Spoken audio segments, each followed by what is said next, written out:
परिकर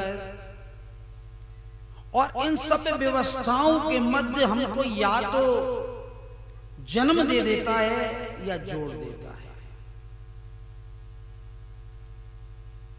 कर्मों के अनुसार इस कलयुग में जिन जिन घरों में या परिवारों में या कुलों में हमने जन्म लिया है, इसके पीछे हमारे जन्म जन्मांतरों के पुण्यों का प्रताप है।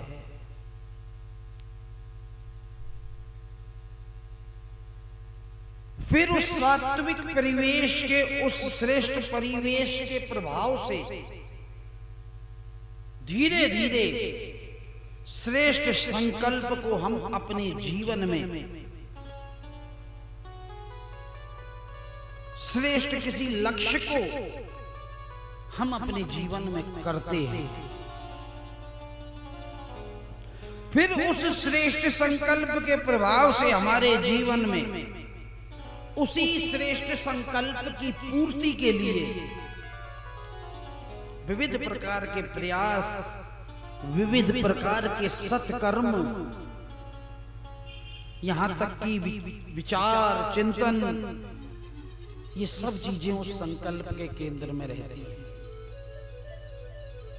हमने जिस परिवार में, जिस खानदान में, जिस कुल में जन्म लिया है ना, मैं ये कहना चाह रहा हूं कि बड़े जन्मांतरों के पुण्यों का प्रभाव है।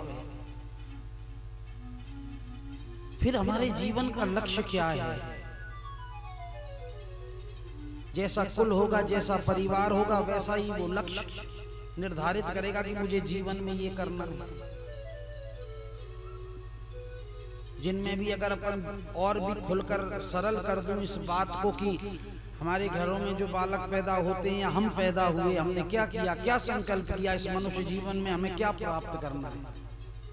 मेरे ख्याल से कुछ भी नहीं, बस यूं ही चले जा रहे हैं।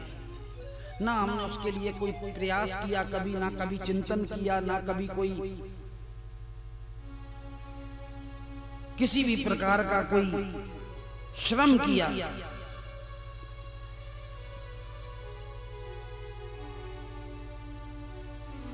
जिसका जैसा परिवेश होगा, परिकर होगा, परिवार होगा, संस्कार होंगे, उतना ही मजबूत और उतना ही ऊंचा उसका संकल्प होगा।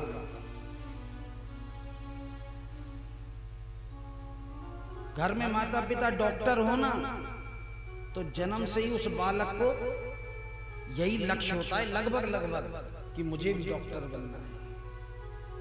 घर में कोई फौज में हो, मिलिट्री में हो, तो यही लक्ष्य होता है उस घर में जन्म लेने वाले बालक का, मैं भी अपने पिता की तरह सेना में जाऊं।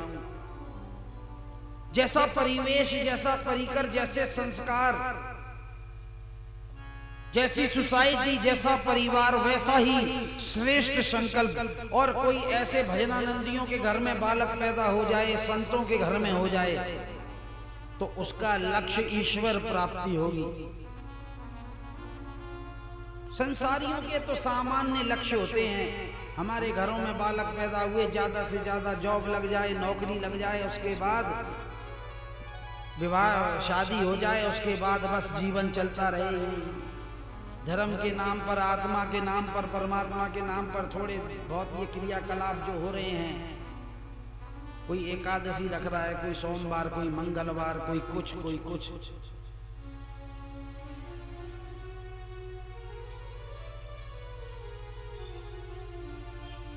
मैं बहुत ऊंची बात बोल गया।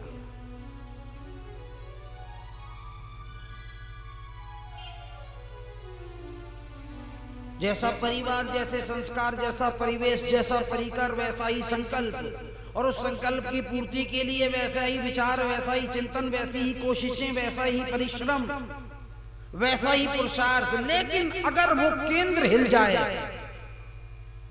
वो जो विचार है, जो उसको बनना है, अगर वो बात हिल जाए, तो उसका विचार, उसकी चिंतन, उसका ये सब कुछ किया धरा सब व्यर्थ हो जाए। फिर उस संकल्प की कोई उपयोगिता नहीं रह जाती।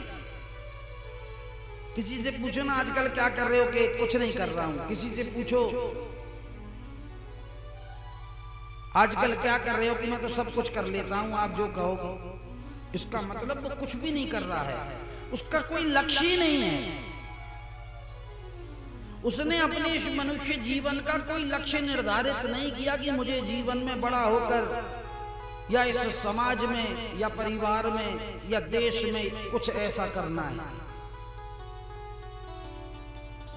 तो जैसे परिकर, जैसे संस्कार, जैसा परिवार, वैसा ही संकल्प होगा।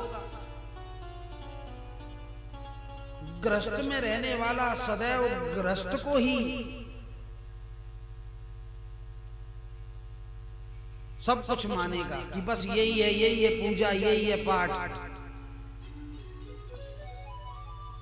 गलती उसकी नहीं है, गलती है वो जिस सोसाइटी में पैदा हुआ है, जैसे वातावरण में है, जैसे विचारों को, जैसी चर्चाओं को वो सुनता है, वो वैसा ही हो गया।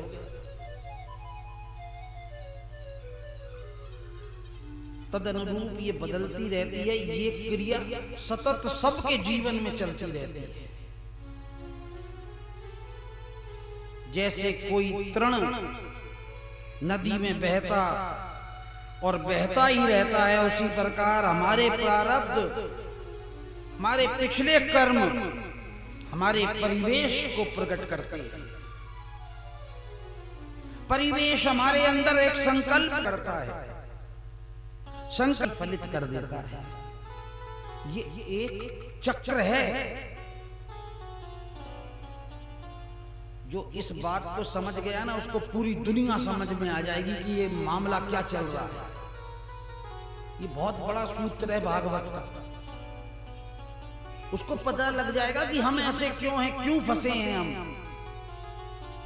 जब हमारा संकल्प ही सामान्य था, कुछ धनराशि इकट्ठी हो जाए, कुछ अपना घर का मकान बन जाए, एक पत्नी हो, बच्चे हो, बस उसी में ही पूरा जीवन, और इससे ज्यादा उसने कोशिश क्यों नहीं की जानते हो? क्योंकि उसका जैसा प्रारब्ध था वैसे ही परिवेश को उसने प्रकट किया, और जैसा परिवेश प्रकट हुआ वैसा ही उसके अंदर संकल्प आया। अब जब संकल्प आया तो फिर उस संकल्प की पूर्ति के लिए उसने कर्म किए, और जब उसने कर्म किए तो फिर उसका प्रारब्ध बन गया। अगला जन्म हमारे इस जन्म के कर्मों का ही ये प्रारब्ध बन जाएंगे। इस जन्म के कर्म पर निर्धारित है कि अगला जन्म कहां होगा। अगर खूब तपस्या की, नाम जप किया, विधि पूर्वक किसी सदगुरु की शरण में बैठकर, तो अगला जन्म किसी ऐसे घर में भी हो सकता है जहां तुम्हें बचपन से ही ठाकुर जी की भक्ति की लौ लग जाए। और अगर रमे रहे संसार में, भोगों में, विलासिता में, तो फिर इन कर्मों का फल भोग कर प्रारब्ध के अनुसार ऐसे ही किसी घर में जन्म मिल जाए। और ये जीवन की धारा सतत इसी प्रकार बहती रहती है। ये कृत्य निरंतर चलता रहता है। हम सबके जीवन की कहानी है ये, इस जन्म की बतला रहा हूं कि ये ऐसा क्यों है, मैं महाराज क्यों बन गया, मैं भागवत वक्ता क्यों हूं, आप गृहस्थी वाले क्यों हैं, जो भी है वो क्यों है वैसा, उसका जवाब दे रहा हूं। परिवेश के कारण, परिकर के कारण, संस्कारों के कारण, प्रारब्ध के कारण।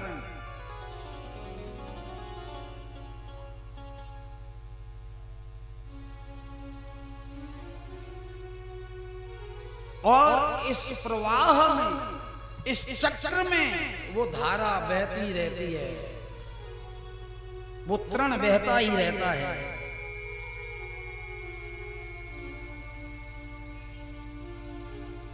वो जीवन की धारा बहती ही रहती है, और ये कृत्य निरंतर चलता है। पर कभी कभी बहती हुई नदी से जैसे किसी धारा में कोई ऐसी तरंग उठे, कोई ऐसी लहर उठे जिससे प्रभावित होकर वो तृण, वो तिनका किसी घाट से चिपक जाए। ध्यान से सुनिएगा, मानो ये जीवन रूपी नदी बहती जा रही है और हम जो तिनके होते हैं ना, गिरते हैं, हम वो है। इसमें कई प्रकार की लहरें उठ रही हैं इस जीवन रूपी नदी में, दुख की, सुख की, काम की, लोभ की, मोह की, ममता की, धर्म की, भक्ति की, ज्ञान की, प्रेम की, हर प्रकार की लहर उठ रही है। और ये लहरें हम तिनके रूपी जो इसमें बह रहे हैं उनको कभी उछालती हैं, कभी डुबो देती हैं, कभी इधर कभी उधर, कभी दुखी करती, कभी सुखी करती, कभी भक्त बना देती हैं, कभी संसारी बना देती हैं। एक जैसे थोड़ी रहते हैं हम। ये जीवन रूपी नदी हमें इस प्रकार अनेकों घाटों से लेती हुई, लेकिन बात जब बन जाए कि तृण रूपी हम इस जीवन रूपी नदी में जो हर प्रकार की लहरों को सह रहे हैं, कोई ऐसी लहर उठे जिससे ये तृण प्रभावित होकर उस नदी के उस प्रवाह से, उन लहरों से मुक्त होकर किसी तट पर चढ़ जाए, किसी घाट से चिपक जाए, तो क्या होगा महाराज? अगर हम किसी घाट से चिपक गए तो फिर हम उस जीवन रूपी उन लहरों से, उन तरंगों से, उस प्रवाह से, उस बहाव से मुक्त हो जाएंगे। नदी बहती जाएगी, हम चिपक गए एक तरफ। उसी प्रकार हमारे प्रारब्ध, परिस्थिति, कर्म और कर्म फल के हमारे इस चिरकाल से बह रहे जीवन के प्रवाह में कोई कृपा कटाक्ष भाजनम, इतना दिव्य सूत्र है, इसको सुनना आप कथा में, एक कथा में, दो कथा महाराज जी सुनाओ उसको, फिर हमारी समझ में हम और गहरे उतरना चाहते हैं। हम आंख बंद करके सोच रहे हैं कि जीवन रूपी नदी में हम इसी प्रकार हमारा जीवन बह रहा है, कई प्रकार की लहरें उठ रही हैं, लेकिन अब तुम ये 7 दिन तुम्हारे जितनी भी देर तुम इस पंडाल में बैठे, इस तट से चिपक गया तुम्हारा जीवन।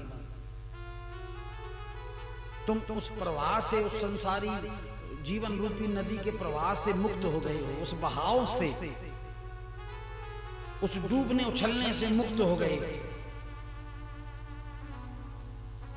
किसी महत जन की, किसी संत जन की, किसी महापुरुष की, किसी उदार पुरुष की, किसी करुण पुरुष की, किसी हमारे सच्चे हितैषी की, किसी वैष्णव की, किसी भजनानंदी की, किसी सतगुरु की, किसी भगवत समर्पित जीव की, जिसने इसी जन्म में अपने पूरे जीवन को ठाकुर जी के चरणों में समर्पित किया हो, ऐसा कोई महापुरुष उत्पन्न हुई कृपा की तरंग से इस जीवन को भी भागवत के तट से चिपका देता है। या यूं कहो उसकी कृपा से ये जीवन रूपी तृण या जीवन रूपी नदी में बहते तृण के समान हम भागवत रूपी तट से चिपक जाते हैं।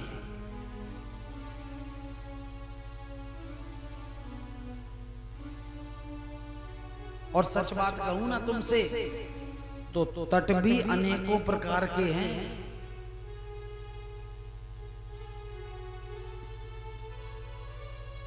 ये जीवन पता नहीं कितने कितने तटों से बहा है ये जीवन रूपी नदी, और हम तृण रूपी उन लहरों में बहते बहते पता नहीं कितने तटों को पार करते आ रहे हैं।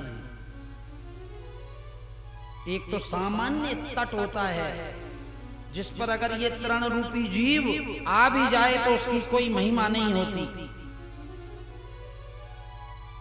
जहां उस तृण के आने पर उसका कोई महत्व स्वीकार नहीं किया जाता है।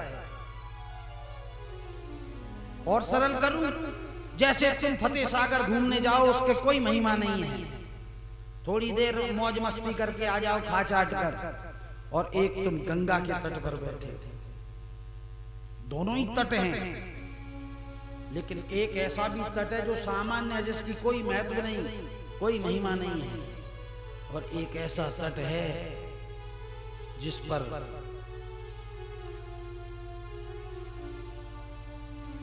सामान्य भी सामर्थ्य को प्राप्त कर लेता है।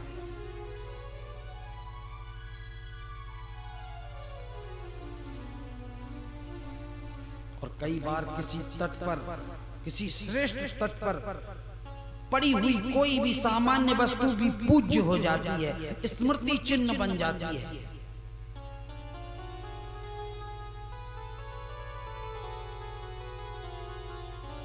इस बार, इस जीवन में, इस जन्म में मेरे भाई बहन, आपके भी, मैं तो खैर अपने जीवन की बात बोल रहा हूं, लेकिन आप भी मेरे साथ ही हो, मैं आपको छोड़ नहीं रहा हूं। इस बार भी कृपा की कोई सामान्य तरंग नहीं उठी है, और वो तरंग भी किसी सामान्य की नहीं है। तरंग भी सामान्य नहीं है, और तरंग जिसकी उठी है वो भी सामान्य नहीं है। सामान्य तरंगे तो किसी सामान्य घाट पर तुमको ले जाएंगी, थोड़ी देर लौकिक तुम्हें आनंद सुख प्राप्त होगा बस। लेकिन इस बार इस जीवन में किशोरी जी की कृपा से ऐसी तरंग उठी है महाराज कि हमको इस जीवन में ठाकुर जी का तट प्राप्त हो गया है।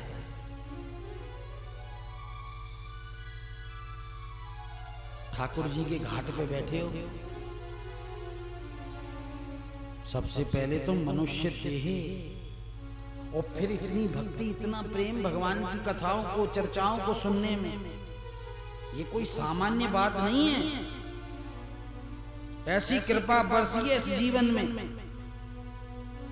तो आज बड़े ही पवित्र दिन, देव प्रबोधिनी एकादशी, कहते हैं आज के दिन जो करोगे ना, अक्षय होकर फलदायी होता है जीवन में। भजन करोगे, जप करोगे, पूजा पाठ करोगे, यज्ञ करोगे, दान करोगे, तप करोगे, कोई भी क्रिया करोगे अगर आत्म कल्याण के लिए, वो अक्षय फलदायी होगी, उसका क्षय नहीं होगा, किसी भी जन्म में वो खत्म नहीं हो सकता।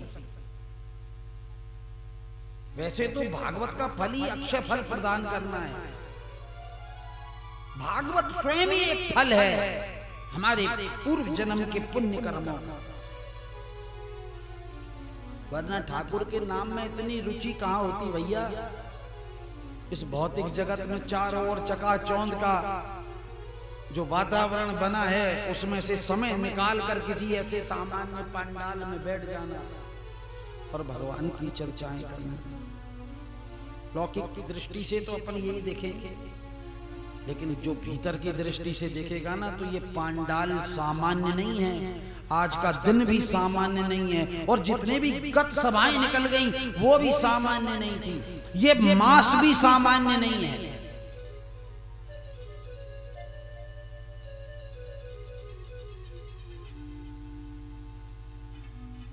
अगर कोई प्रतिवर्ष दीपावली के दिन अन्नकूट करे दूसरे दिन, तो आप मान लो कि आप जिस दिन जन्म लिया आपने, जिस वर्ष में, तब से अन्नकूट करते चले आए, तो आपके कितने अन्नकूट हो गए अब तक, जितनी आपकी अब तक की आयु है।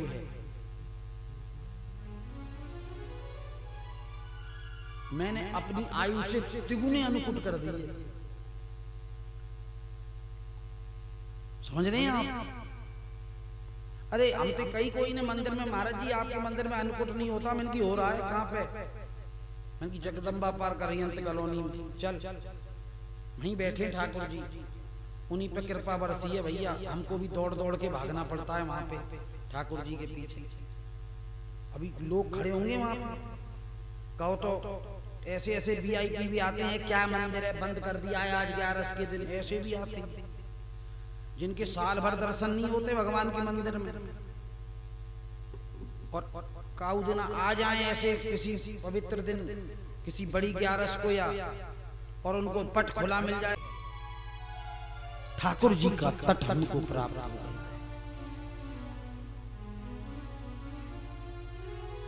यहां भी ठाकुर जी के तट पे बैठा हूं, और यहां से उठकर जाऊंगा तो फिर ठाकुर जी के तट पर बैठ जाऊंगा। बस यही बात मैं आपको समझाना चाह रहा हूं। इस विशुद्ध प्रांगण में श्रीमद् भागवत कथा का ये सौभाग्य जो प्राप्त हुआ है। अच्छा, अब एक चीज और है, कई बार कोई वस्तु तट पर टिकी रहती है, और फिर से कोई तरंग आए, मान लो किसी नदी में बहता बहता कोई तिनका किसी तट से चिपक गया, ठीक है, लेकिन फिर ऐसा भाव कोई आया, ज्यादा जल आया उसमें जीवन रूपी नदी में, तो फिर से उस तिनके को वहां से छुड़ाकर और उस प्रभाव में, उस भाव में डाल दे। संभवतः सामान्य अपने जीवन में आपके में क्या होता है, यही तो होता है। 7 दिन तुम्हें भागवत का तट मिला, ठाकुर जी का तट मिला, और फिर माया की ऐसी लहर आएगी कि तुम फिर कल या परसों से उसी दुनिया में कोई सुख दुख हानि लाभ जीवन मरण तेरा मेरा ये वो उसी में फंस जाओ। गया बेचारा तिनका, छूट गया उस तट से, फिर से कोई उस जीवन रूपी नदी में गिरा देगा। संभवतः सामान्य जीवन में यही होता है। गोपियां कहती हैं, हे प्रभु तृण जलो कशाम व्यक्ति रंगते। गोपियों ने कहा है, हमको अनेकों बार सत्संग का तट मिलता है, भागवत का तट मिलता है, ठाकुर जी का तट मिलता है, और यदि भगवत कृपा की तरंग हमको सत्संग का तट दे देती है तो माया भी कोई सामान्य नहीं है महाराज, बड़ी सामर्थ्यवान है। कहा भी गया है, माया मरी न मरमरा और मर गया शरीर। कई तो इतने माया में लिप्त हैं, आपको क्या बताऊं, कूट कूट के भी बिल्कुल समझाओगे ना। क्यों? क्योंकि प्रारब्ध के कारण, परिवेश के कारण, परिवार के कारण, परिकर के कारण, संस्कारों के कारण वो बात उनके दिमाग में बैठ ही नहीं सकती। कूट कूट के इतनी माया उनके अंदर भरी हुई है, इतनी दुनिया भर ली है उन्होंने। आशा तृष्णा ना मिटी, कह गया दास कभी। अरे जीवन भर भजन करने के बाद भी अंतिम मौके पर अगर कहीं ये मन अटक गया ना, कोई चीज अटक गई मन में, जीवन भर का भजन बर्बाद हो जाए। एक कथा आती है भक्तमाल में, बड़ी सुंदर कथा है। बड़ा साधक, बड़ा पक्का था, एक बड़ा नियमित, बड़ा ही विशुद्ध भजनानंदी, पर जब उसने अपना शरीर छोड़ा ना, तो जिस वृक्ष के नीचे प्रतिदिन बैठा रहता था और भजन करता रहता था, तो शिष्यों ने क्या किया, बूढ़ा हो गया, जीवन भर खूब भजन किया, विधि पूर्वक सारी विधियों का निर्वाह किया। जिस पेड़ के नीचे बैठकर भजन किया करता था, उसी पेड़ के नीचे बैठे बैठे उसका शरीर छूट गया। बड़ा सुंदर पेड़ था। शिष्यों ने उनको वहीं लिटा दिया। जब अंतिम समय आया, प्राण निकलने लगे, तो बड़ा सुंदर पेड़ था। तो क्या हुआ जानते हो? अब शिष्यों में ये बात चली कि यार गुरुजी को भगवत धाम मिला के नहीं मिला, उनकी मुक्ति हुई कि नहीं हुई, उनकी आत्मा की क्या गति हुई होगी, अब कौन जवाब दे। या तो गुरुजी काऊ के सपने में आमे कि हाँ भाई हम ठाकुर जी के पास हैं, कोई चिंता मत करना, भजन करो, या कोई ऐसी कोई साइन दें, कोई संकेत दें। सब में बात चल गई, समस्या हो गई, सब विचार करने लगे। तो उनके एक शिष्य हुए थे बड़े प्रिय, उनका नाम था खोजी। खोजी के नाम से बड़े प्रसिद्ध हुए वो। खोजी जी की कथा बहुत लंबी चौड़ी है, इतना समय नहीं अपने पास सुनाने के लिए। कभी किसी कथा में अगर कोई प्रसंग बन गया तो खोजी जी की आपको कथा सुनाऊंगा। भक्तमाल का प्रसंग है, सुनाने का अवकाश नहीं। खैर पता ये चला, शरीर छोड़ते छोड़ते गुरुजी की नजर ऊपर चली गई। बड़ा सुंदर पेड़ था, और वो पेड़ था आम का, और उस पर इतने बढ़िया सुंदर सुंदर पके हुए आम लगे हुए थे। शरीर छूटने वाला है, अंतिम सांस चल रही है, बस नजर ऊपर गई और सोचने लग गए उस वक्त कि ये आम तो बड़ा मीठा होगा, इसमें जिंदगी भर मैंने इसके नीचे बैठकर भजन किया और इस पेड़ का मैंने एक भी आम चक्कर नहीं देखा। बस इतना सा विचार किया था और अंतिम सांस निकल गई और निकली तो वो प्राण जो थे वो आम में जाके अटक गए। अंत मता सुगता, सच्ची घटनाएं हैं ये, संत कथाएं हैं। आप ये मत सोचना कि वैसे ही मन से मनगढ़ंत बनाई हुई दंत कथाएं हैं, ये संतों की कथाएं हैं। आम में प्राण अटक गए गुरु जी। ये आम तो बड़ा मीठा है, बरसों से भजन कर रहा था, कभी दृष्टि नहीं गई, कभी चक्कर नहीं देखा। अब गुरु जी वह आम में जाके बैठ गए। खोजी जी ने बाद में खोजा कि गुरु जी के प्राण तो अभी आम में ही अटके हैं। तब कहीं जाकर उस आम को तोड़कर श्री ठाकुर जी के चरणों में रखा, भोग लगाया उसका, तब जाकर गुरु जी की मुक्ति हुई, उनके प्राण छूटे। कहा भी गया है अंत समय जहां मन लगा होगा ना, लौटकर वो जीव वहीं आ जाता है। संसार में मन लगाए तो संसार में आना पड़ेगा।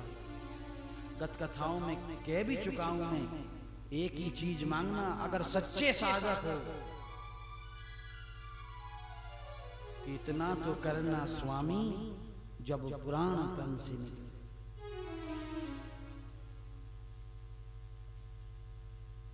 भागवत में कथा आती है, राजा भरत सब कुछ त्याग कर भयंकर तपस्या की, घोर तपस्या की, और परिणाम ये होने लग गया था कि श्री नारायण के दर्शन भरत को हृदय में होने लगे। साक्षात भगवान उसको ध्यान में दर्शन देने लगे। लेकिन एक हिरण का बालक आकर उनके पूरे जीवन के भजन को बर्बाद करके चला गया। तृण जलो कशाम व्यक्ति रंगते, एक छोटा सा हिरण, बस वो तृण इतनी सावधानी रख ले कि अगर किसी भगवत कृपा से अगर किसी विशेष तट से चिपक गया है तो उस तट से चिपका ही रहे। माया की तरंगे, माया की लहरें तो बहुत प्रयत्न करेंगी उसको छुड़ा कर ले जाने का, लेकिन उसको सिर्फ इतनी कसरत करनी है कि वो चिपका रहे, बस इतनी अगर वो जीवन में सावधानी रख ले ना, तट पर ही रहे। तट पर रहा, कभी कभी उस तट पर बड़े बड़े संत जन, बड़े बड़े महापुरुष, बड़े बड़े सतगुरु जब स्नान करने आते हैं ना, तो कोई महात्मा स्नान करने आए तभी वो तृण उसके चरणों से चिपक जाए। ये जीवन की घटना बतला रहा हूं मैं आपको। सतगुरु बनाया नहीं जाता, जिन्होंने सतगुरु बनाया ना उनके पते ही नहीं है अब तक, कहां गायब हो गए। सतगुरु तो आता है तुम्हारे भजन को देखकर, अपने आप जब योग होगा ना, पता नहीं कहां से चलता हुआ तुम्हारे जीवन में आ जाएगा। अब चाहिए तुम्हारी दृष्टि, तुम्हारी श्रद्धा और भाव, तुम पहचान जाओ कि हम पर कृपा हो गई है। जिन्होंने बनाया ना, किसी भाव में आकर, किसी प्रभाव में आकर, उनका तमाशा भी हमने जीवन में देखा है। मैं कोई आजकल का नहीं हूं, 20 साल हो गए मुझको इस कॉलोनी में। तो मैं घरों में रहा हूं, जब आश्रम नहीं था 7-7 दिन कथा करते थे इसी पार्क में, 4-4 कथाएं की। मेरे पिताजी भी इस पार्क में आए थे, इस स्थान पर बैठे हैं, कथा सुनी है उन्होंने। हमारी यशोदा मैया के घर में हम रुके हुए थे, तब पिताजी भी आए थे।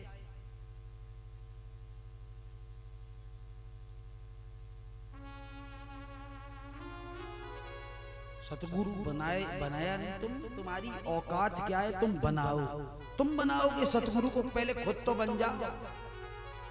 खुद का तुम्हें पता नहीं है कि हम हैं क्या, तुम सतगुरु को बनाओगे। हमने फलाने सतगुरु को बना लिया है। कम से कम बोलते समय तो विवेक रखो, कृपा है उसकी जो उसने तुमको स्वीकार कर लिया, तुम्हें नाम दे दिया। पता नहीं तुम्हारे पूर्व जन्म के किस पुण्य के कारण तुमको वो मिल गया, लेकिन तुम पहचान नहीं पाए।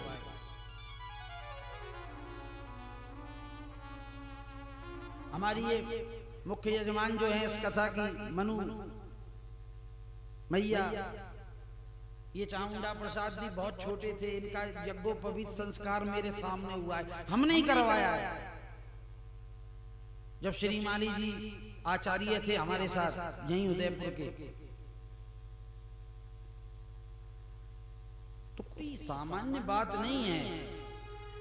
सिर्फ उस तृण को इतना करना है कि अगर उसके पुण्य प्रताप से अगर वो चिपक गया किसी सदगुरु के चरणों से तो वो बस चिपका ही रहे, क्योंकि जब अगर वो चिपका रहा ना तो एक ना एक दिन सतगुरु भजन करता करता जब वृंदावन बिहारी के दर्शन करने उसके मंदिर में, उसके वैकुंठ में पहुंचेगा, तो उस तृण को कुछ नहीं करना, बस चिपके रहना है, साथ साथ वो भी वहां पर, और वो वृंदावन की रज बन जाएगा महाराज। एक सामान्य जीवन रूपी नदी में बहने वाला एक सामान्य तृण एक जीवन कहां पहुंच गया। यही परम सिद्धि का प्रभाव है, जीवन लग जाता है इसमें। बहुत से उतार चढ़ाव भी आते हैं, माया भी अपना काम करती है, आसपास के मायावी लोग भी भटकाते हैं, लेकिन जिसकी दृष्टि अंदर जम गई है, जो अपनी स्थिति को प्राप्त कर चुका है, वो कभी नहीं भटकेगा। सारी सावधानी इस जीवन की, सारा अनुशासन यहीं पर आकर दृढ़ हो जाता है। हम सब अभी तट पर हैं। तुमने अगर सतगुरु बनाया है ना कोई, तो तुम तट पर आ गए हो, ध्यान रखना, ये कोई सामान्य बात नहीं है। और वो तट भी संसारी नहीं है, सामान्य तट नहीं है, वो भागवत का तट है, वो हमारे ठाकुर जी का तट है, जहां सतगुरु बैठा है और सतगुरु के साथ तुम बैठे। तभी तो गुरु को तटस्था शक्ति कहा गया है। तटस्था शक्ति का मतलब जानते हो? आपने कभी तट देखा है? किसी नदी का तट देखा है? अरे जमुना जी को तट देखो तुमने, गंगा जी का गए होंगे, क्या देखा वहां पर? तट कैसा होता है? तट ऐसा होता है कि उसकी कुछ सीढ़ियां तो ऊपर होती हैं सूखे में, और कुछ सीढ़ियां पानी के अंदर होती हैं। इसी को तट, इसी को गुरु कहा गया है। आचार्य और गुरु में तटस्था शक्ति का भान इसलिए होता है क्योंकि वो इस देह से, तो इस प्रकृति, इस प्राकृतिक संसार में अवस्थित होता है। हाड़मास तो उसके आप जैसे ही हैं।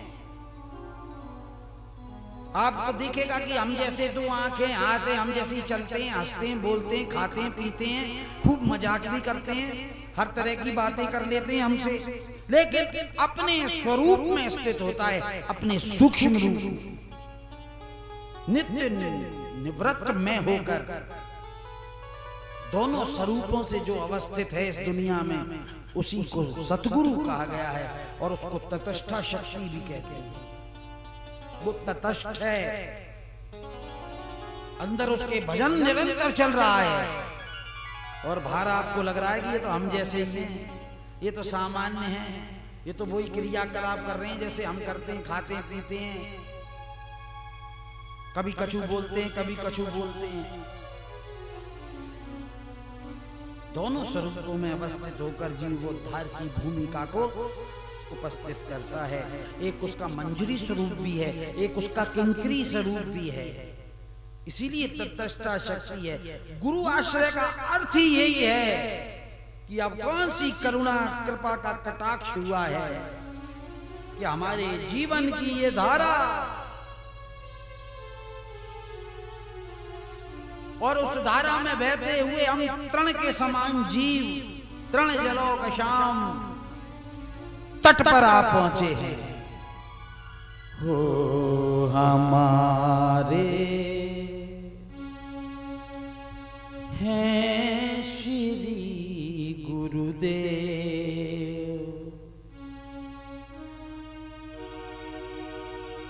हमारे हैं श्री गुरुदेव, हमें किस बात की चिंता हमारे हैं श्री गुरुदेव हमें, किस बात की चिंता हमारे है श्री गुरुदेव हमें, इस बात की चिंता। हमें किस बात की चिंता, हमें किस बात की चिंता, हमें किस बात की चिंता।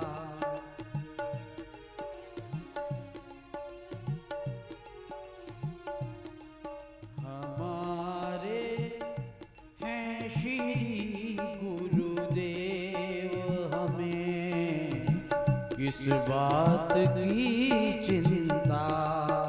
हमारे हैं श्री गुरुदेव हमें, किस बात की चिंता। न खाने की न पीने की, न मरने की न जीने की, न खाने की न पीने की, न मरने की न जीने की, न मरने की न जीने की। मेरे सतगुरु को रहती है, मेरे सतगुरु को रहती है, मेरी हर बात की चिंता। हमारे हैं श्री गुरुदेव हमें, किस बात की चिंता। हमें किस बात की चिंता, हमें किस बात की चिंता। हमें किस बात की चिंता। हमारे हैं श्री गुरुदेव हमें, किस बात की चिंता। हमारे हैं श्री गुरुदेव हमें, किस बात की चिंता।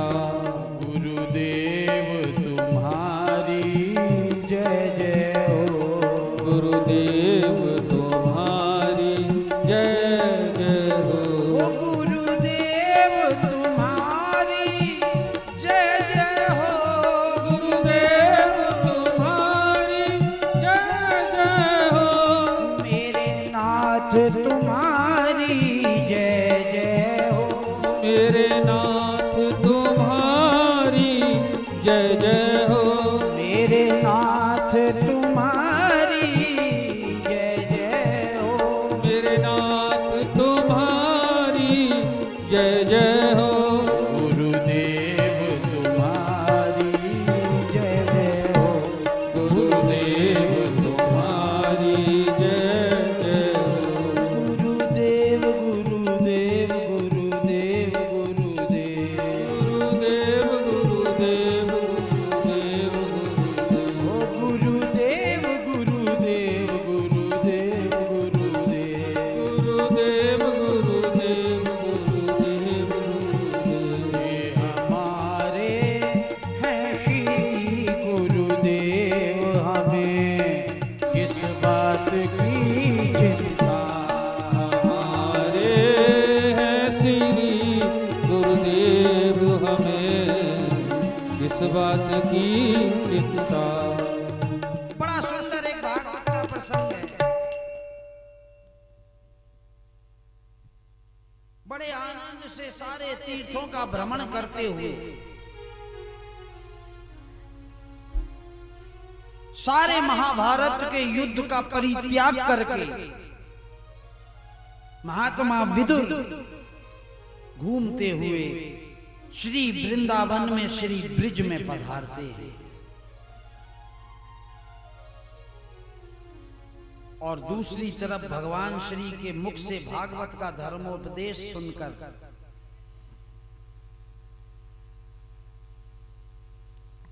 भगवान के मंगल पादुकाओं को अपने शीश पर धारण करके भ्रमण पूर्वक अपनी स्मृतियों को पुनरपि तरोताजा करने के लिए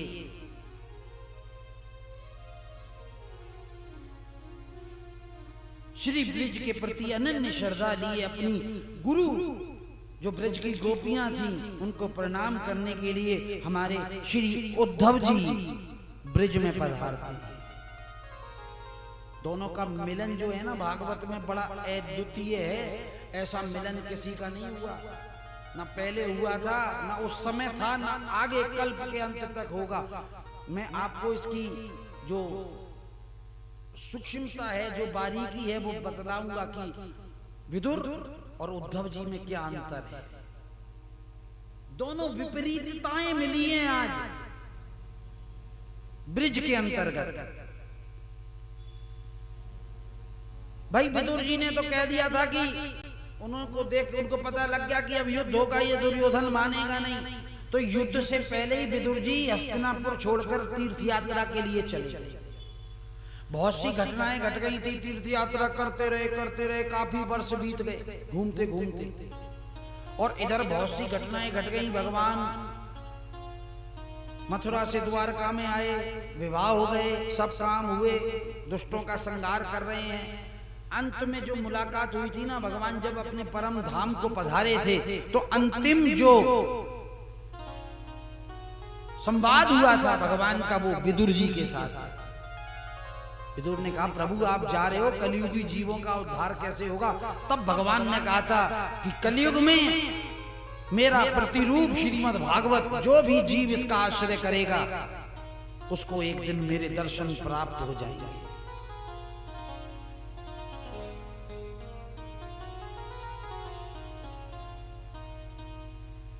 तो उद्धव जी भगवान की चरण पादुकाएं लेकर अपने मस्तक पर धारण करके आ रहे हैं और उधर से घूमते घूमते तीर्थ यात्रा करते करते विदुर जी भी आ गए। भागवत में दोनों का अद्वितीय मिलन है। कैसे? देखिए, श्री विदुर जी कृष्ण की कृपा मूर्ति है और श्री उद्धव जी श्री किशोरी जी की कृपा मूर्ति है। कोई पूछे ना जिस पर कृष्ण प्रसन्न होते हैं वो कैसा होता है, तो कहना कि महाराज जिस पर कृष्ण प्रसन्न होते हैं ना वो विदुर जैसा होता है, और जिस पे हमारी किशोरी जी प्रसन्न हो जाए वो कैसा होता है, तो बोलना उसको कि जिस पे किशोरी जी प्रसन्न हो जाए ना वो उद्धव जैसा होता है।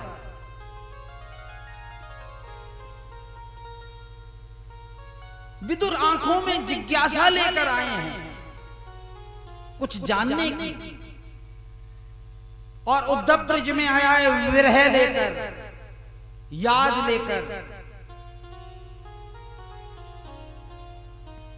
प्रतीक्षा लेकर। एक जिज्ञासा लेकर आया और एक प्रतीक्षा लेकर आया है।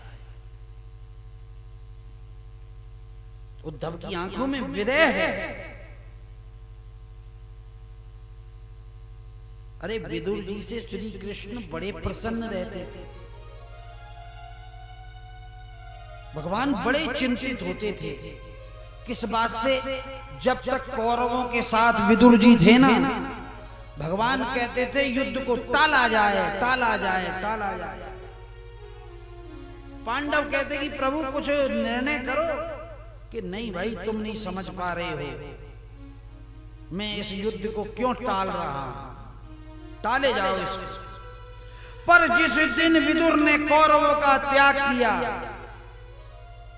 श्री कृष्ण इतने प्रसन्न हुए, बोले पांडवों अब तो बस नाटक करते रहेंगे, युद्ध तो जीता समझो, अब जीत गए, विजय हो गई अपन हमारी।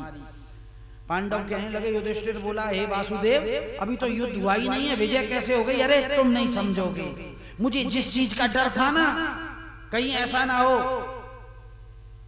लेकिन बात बन गई है, अब पांडव जीत गए,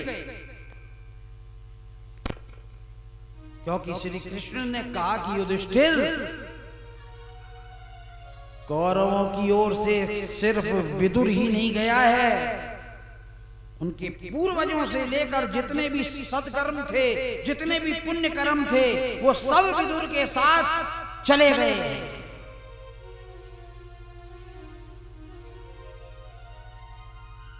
सबसे बड़ा सदग्रस्त का दुर्भाग्य कब जागृत होता है मालूम है? जब उसके द्वार पर आकर कोई संत, कोई सतगुरु तृप्त होकर लौट जाए।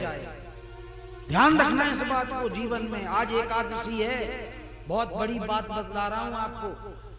वो दुर्भागी है जिसके द्वार पर आकर कोई सन्यासी, कोई महापुरुष, कोई संत तृप्त होकर चला जाए। ये भी मैं मानता हूं कि आजकल उनके भेष में कई घूम रहे हैं, आपको पहचान होनी चाहिए।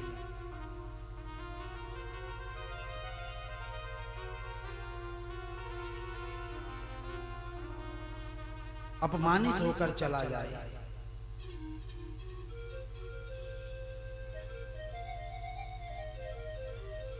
वो ग्रस्त दुर्भागी है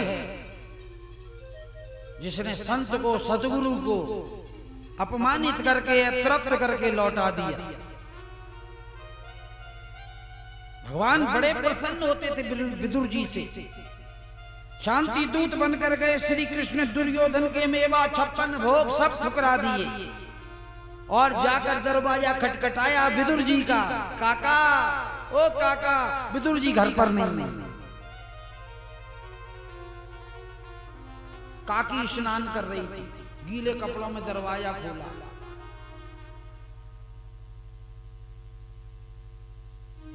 हजारों बार मैंने कथा करी है, खूब कथा करी, पढ़ी है, और उनमें यही प्रसंग पड़े हैं कि जो दास है वो स्वामियों के द्वार पर जाता है। तुम जाते हो ना मंदिर में, हम दास ही तो हैं, भक्ति तो हैं भगवान के। यही पढ़ा है बस कि भक्त भगवान के द्वार पर गया, लेकिन यहाँ उल्टा हो गया है। यहाँ भगवान दास के द्वार पर आकर उसका दरवाजा खटखटा रहा है। आज पहली बार स्वामी को दास के द्वार पर खड़ा देख रहे हैं। ये भक्ति का प्रभाव था, प्रेम का प्रभाव था। शक्ति तो केवल दासों को स्वामी के द्वार तक ले जाती है, लेकिन भक्ति स्वामी को दास के द्वार पर खींच कर ले आती है। कथा आती है, पुंडरीक के द्वार पर विट्ठल खड़े हैं और पुंडरीक जी अंदर कुटिया में अपने माता पिता के चरण दबा रहे थे। दरवाजे पर विट्ठल आ गए, बोले आजा बाहर, जो मांगेगा दूंगा।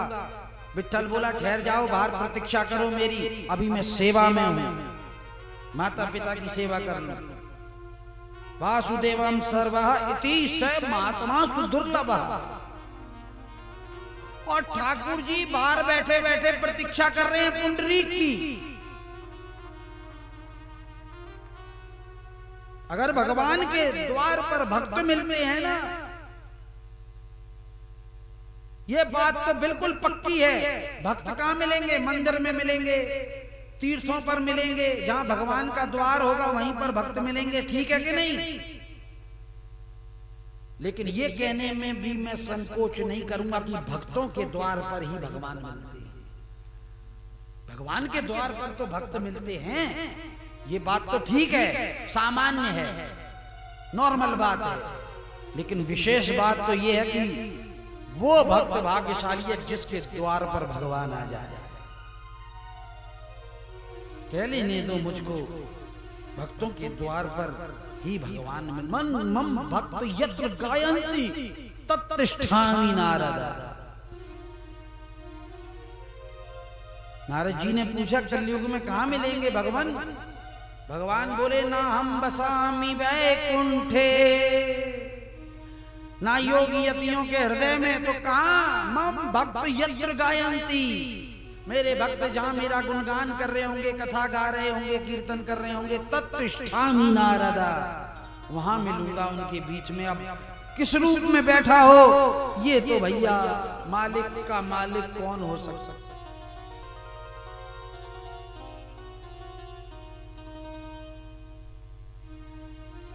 ओ ये तो प्रेम की, गोपियां कहती हैं उद्धव जी,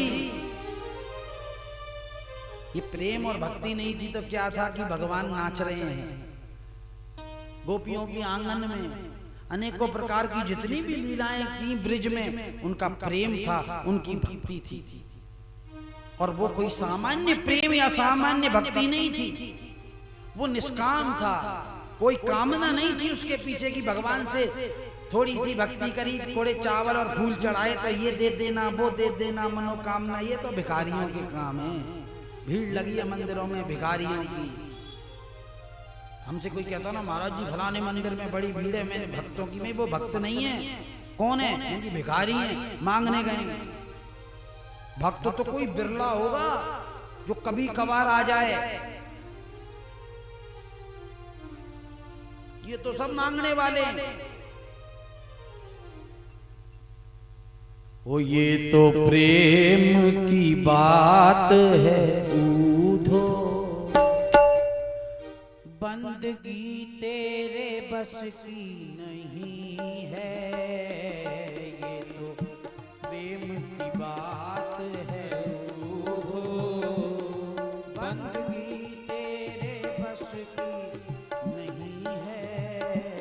ये तो प्रेम की बात है ऊधो, बंदगी तेरे बस की नहीं है। ये तो प्रेम की बात है ऊधो, यहाँ सर दे के होते हैं सौदे। सर्वस्व अर्पण करना पड़ता है, यूं ही भगवान नहीं मिलता भैया। पूरा अपना जीवन अर्पण करना पड़ता है। भगवान गीता में कहते हैं अर्जुन जो मुझको जैसे भजता है मैं भी उसको वैसे ही भजता हूं।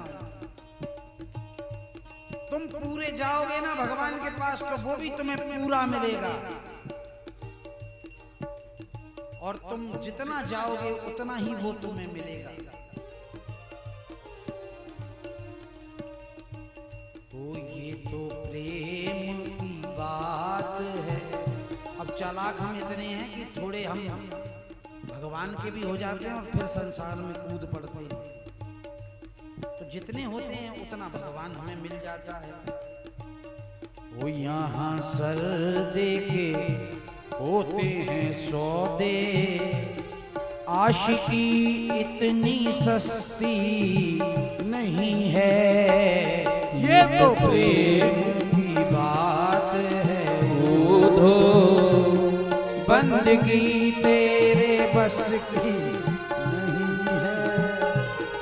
ये तो प्रेम की बात है ऊधो, बंदगी तेरे बस की नहीं है। प्रेम वालों ने कब वक्त पूछा, उनकी पूजा में सुन ले ऊधो। प्रेम वालों ने कब वक्त पूछा, उनकी पूजा में सुन ले ऊधो। यहाँ पल पल में होती है पूजा, यहाँ पल पल में होती है पूजा। वो सर झुकाने की फुर्सत नहीं है। ये तो प्रेम की बात है ऊधो, रे बंदगी तेरे बस की नहीं है। ये तो प्रेम की बात है ऊधो। जो असल में है मस्ती में डूबे उनको क्या परवाह जिंदगी की, जो असल मस्ती में डूबे उनको क्या परवाह जिंदगी की।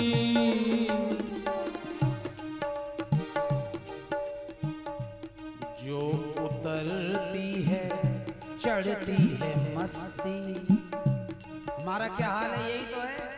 वो कभी कैसे दिन आएंगे बहुत भक्त बन जाएंगे और कभी बिल्कुल घोर संसार में डूबे हैं। ये हकीकत में मस्ती नहीं है। जो उतरती है चढ़ती है मस्ती, वो हकीकत में मस्ती नहीं है। ये तो प्रेम की बात है उधो, बंदगी तेरे बस की नहीं है। जिनकी नजरों में है शाम प्यारे, वो तो रहते हैं जग से न्यारे। जिनकी नजरों में है शाम प्यारे, वो तो रहते हैं जग में प्यारे। वाकई जिसकी नजरों में भगवान है ना, या जो भगवान की नजरों में आ गया, वो कभी दुनियादारी में नहीं मिलेगा आपको। जिनकी नजरों में है शाम प्यारे, वो तो रहते हैं जग से न्यारे। जिनकी नजरों में मोहन समाया, जिनकी नजरों में मोहन समाया, वो नजर फिर तरसती नहीं है। ये तो प्रेम की बात है उधो, वो बंदगी तेरे बस की नहीं है। ये तो प्रेम की बात है उधो, बंदगी तेरे बस की नहीं है। श्री राधे जय राधे,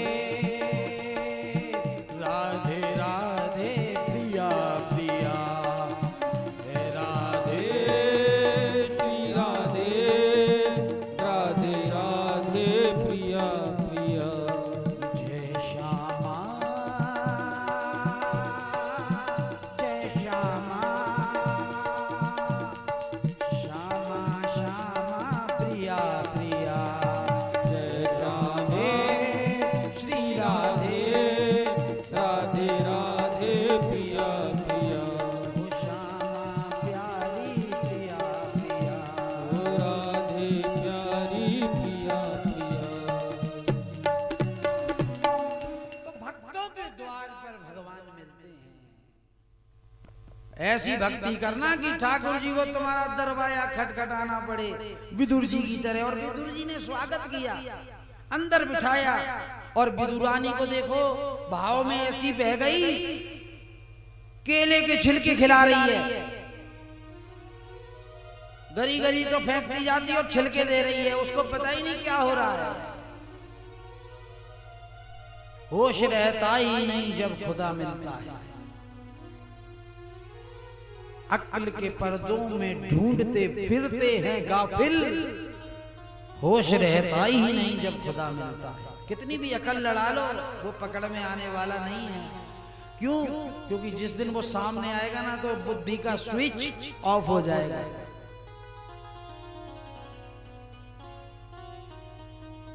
और भगवान प्रेम से उन छिलकों को ग्रहण कर रहे हैं। अब ये मत करना कि कहीं कथा हो तो तुम छिलके छिलके लेके चले जाओ वहां पे। 1 किलो केले खरीदे, केले खा लिए रास्ते में ही, और छिलके थैली में लेके आ गए यहाँ पे। कि वो महाराज जी ने कही थी ठाकुर जी को छिलके बहुत पसंद हैं। ऐसा गजब मत करना भैया। भगवान विदुर से बहुत प्रेम करते हैं।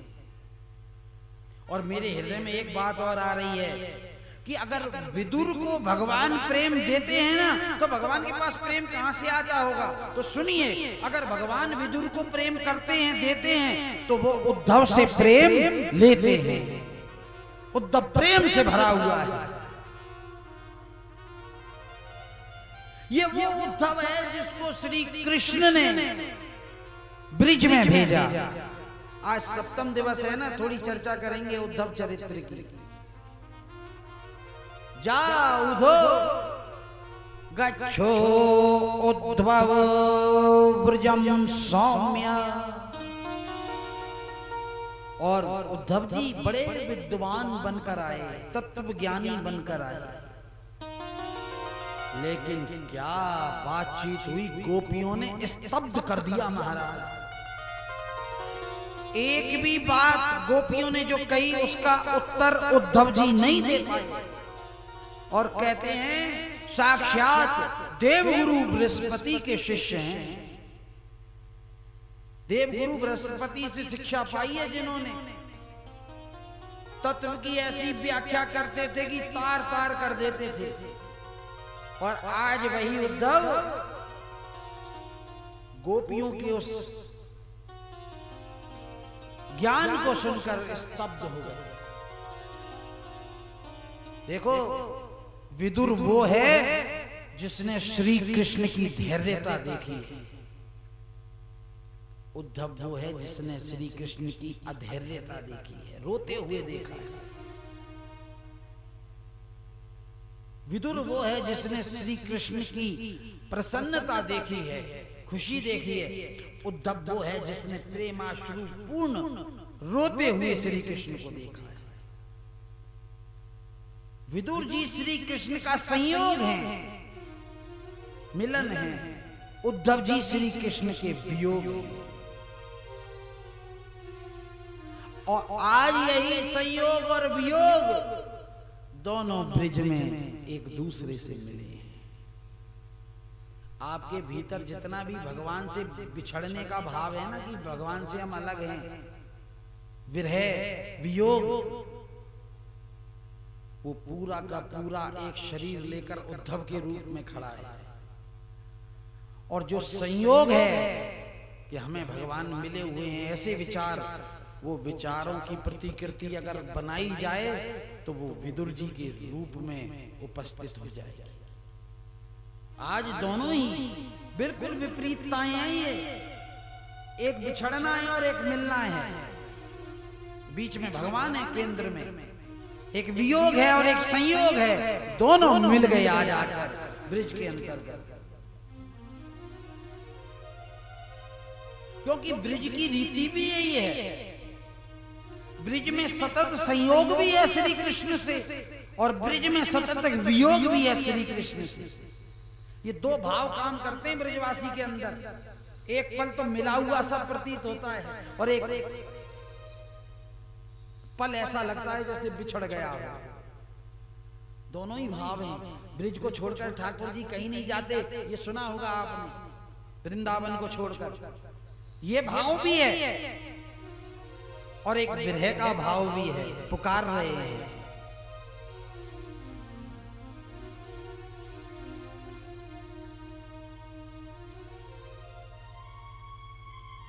ओ मैंने मोहन को बुलाया है, वो आता होगा।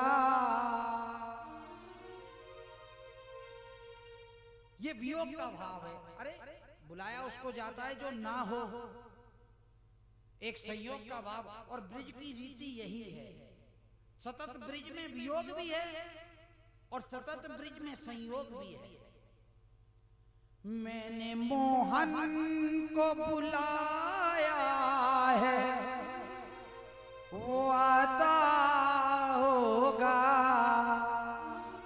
वो आता होगा, वो आता होगा, वो आता होगा, वो आता। तालियों की सेवा कीजिए। आता होगा, वो आता होगा, वो आता होगा, वो आता होगा। मोहन को बुलाया है, वो आता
भी आना, तुम भी आना। मेरे घर आज तमाशा होगा।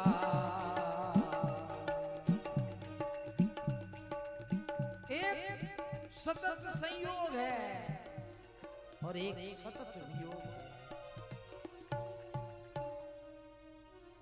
ब्रिज की पद्धति है ये भगवान को पूजने की। एक लहर संयोग की उठती है मन में, भक्त के, प्रेमी के, संतों के, और दूसरी जैसे ही संयोग की लहर उतरती है फौरन वियोग की लहर आ जाती है। संयोग वियोग, संयोग वियोग। ब्रिज के तत्व का सूक्ष्म स्वरूप मैं आपके सामने प्रकट कर रहा हूं। अंदर का स्वरूप, अंदर की स्थिति बतला रहा हूं कृष्ण के प्रेमी की। ये चीज है तो कृष्ण का है, वरना सब पाखंड है, ड्रामा है। एक दृष्टि से तो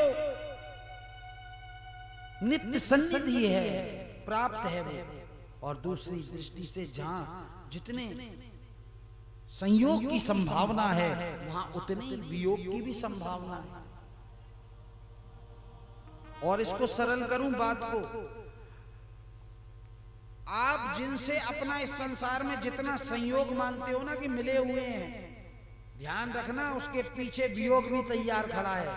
एक दिन उनसे बिछड़ना भी है, या तो वो बिछड़ जाएंगे समय आने पर, या हम चले जाएंगे उनको छोड़कर। रात है तो दिन भी है, मिलन है तो बिछड़ना भी है। वर्तमान में अगर मिले हुए हो तो भविष्य में उसका दूसरा पहलू वियोग है, बिछड़ना है। इसीलिए कहते हैं संत लोग, सतगुरु कहते हैं बेटा फंस मत जाना इसमें, ये मिले ना मिले एक ही बराबर है, यहां से जाना है एक दिन, ये सब बिछड़ जाएंगे, या तो ये छोड़कर चले जाएंगे तुझको, जिसका जितना समय है उतना पूरा करके। तो इनमें मैं पना मत गांठ लेना कहीं, बड़ा दुख होगा नहीं। क्योंकि जहां जितने संयोग की संभावना है वहां उतने वियोग की भी संभावना है। और उद्धव ने उस विशुद्ध वियोग का दर्शन किया है। अरे भागवत का प्रारंभ भी यहीं से होता है, आज अंतिम दिन। लेकिन मैं क्या करूं, मुझे स्तर देखना पड़ता है श्रोताओं का, कि अगर ये थोड़ा, और या फिर नित्य श्रोता हो, जहां कथा हो हमारी वहां पहुंच जाए, तो एक कथा, दो कथा, चार कथा उसको समझ में आने लगे, फिर हमको भी बोलने में आनंद आए मूल बात को, वरना सीधी सीधी लीलाएं और भजन चलने दो, बड़ा आनंद आता है। मैं भी पूरी कथा को देख रहा हूं शाम को जाकर, तो ज्यादा कहीं कोई विषय गंभीर ना हो जाए तो सीधे सीधे बोलते चलो।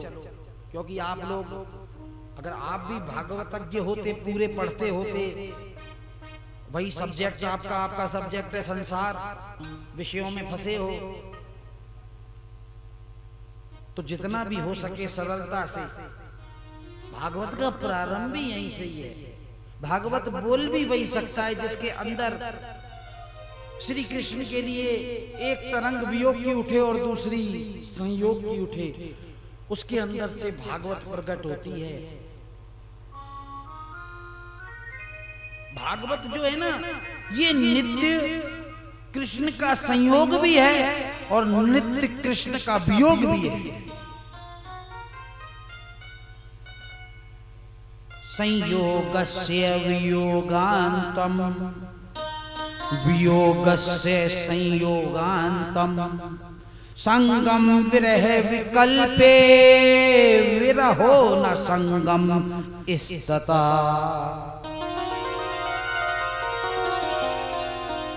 सुखदेव जी संयोग के अधिष्ठात्र विदुर जी को और वियोग के अधिष्ठात्र उद्धव जी को प्रणाम करके भागवत के प्रसंग में प्रवेश कर रहे हैं। महाराज, कभी कभी ऐसी भूमिका किसी किसी कथा में बन जाती है।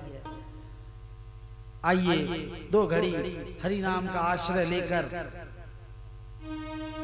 प्रवेश करेंगे। ओ या के हाथ मुरलिया चंदन की जय बोलो यशोदा नंदन की। या के हाथ मुरलिया चंदन की जय बोलो यशोदा नंदन की। या के हाथ मुरलिया चंदन की जय बोलो यशोदा नंदन की। या के हाथ मुरलिया चंदन की जय बोलो यशोदा नंदन की। बोलिए हाथ मुरलिया चंदन की जय बोलो यशोदा नंदन की। नंदन की जगवंदन की। नंदन की जगवंदन की। हाँ नंदन की जगवंदन की। नंदन की जगवंदन की। या के हाथ मुरलिया चंदन की जय बोलो यशोदा नंदन की। या के हाथ मुरलिया चंदन की जय बोलो यशोदा नंदन की। ओ कृष्ण गोविंद गोविंद हे गोपाल नंद लाल। राधे गोविंद गोविंद हे गोपाल नंद लाल। कृष्ण गोविंद गोविंद हे गोपाल नंद लाल। राधे गोविंद गोविंद हे गोपाल नंद लाल। हे गोपाल नंद लाल हे गोपाल नंद लाल। गोपाल नंद लाल हे गोपाल नंद लाल। हे गोपाल नंद लाल हे गोपाल नंद लाल। गोपाल नंद लाल हे गोपाल नंद लाल। अब आप बोलिएगा एक बार में, फिर आप कल कुछ नहीं है यहाँ पर, वियोग हो जाएगा। अब संयोग है, लेकिन ये जो बाहर घटना घटती है ना, 7 दिन का संयोग और उसके बाद वियोग, या फिर प्रतिदिन जितनी देर यहाँ बैठो संयोग और उसके बाद चले जाओ तो वियोग। मैं ये समझाना चाहता हूँ आपको कि ये घटना जो बाहर घट रही है ना, ये प्रतिपल अंदर घटने लग जाए।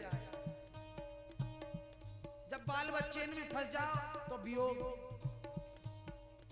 और जैसे ही उनसे हटो तो फिर संयोग।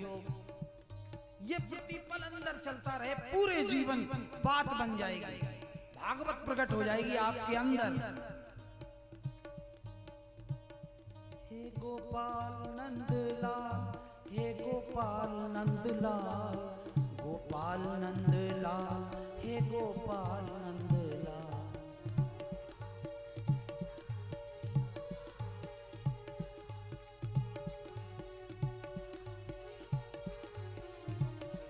हे गोपाल नंद लाल हे गोपाल नंद लाल। गोपाल नंद लाल हे गोपाल नंद लाल। हे गोपाल नंद लाल। बोल लीजिए, जगा लो आज ठाकुर जी उठ रहे हैं। कृष्ण गोविंद गोविंद हे गोपाल नंद लाल। राधे गोविंद गोविंद हे गोपाल नंद लाल। कृष्ण गोविंद गोविंद।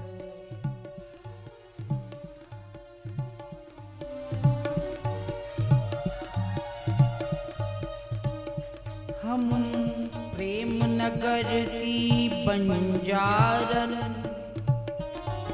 जप तप और साधन क्या जाने।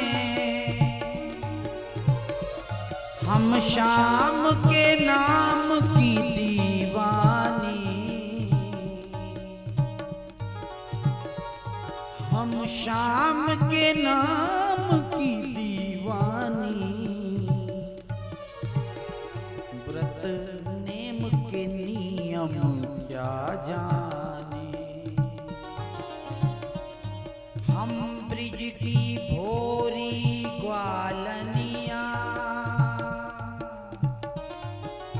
ब्रह्म ज्ञान की उलझन क्या जाने। उधो से कह रही हैं गोपियां, ये उधो, ये प्रेम की बातें हैं उधो, कोई क्या समझे कोई क्या जाने, कोई क्या समझे कोई। मेरी और मोहन की बातें या मैं जानूं या वो जाने।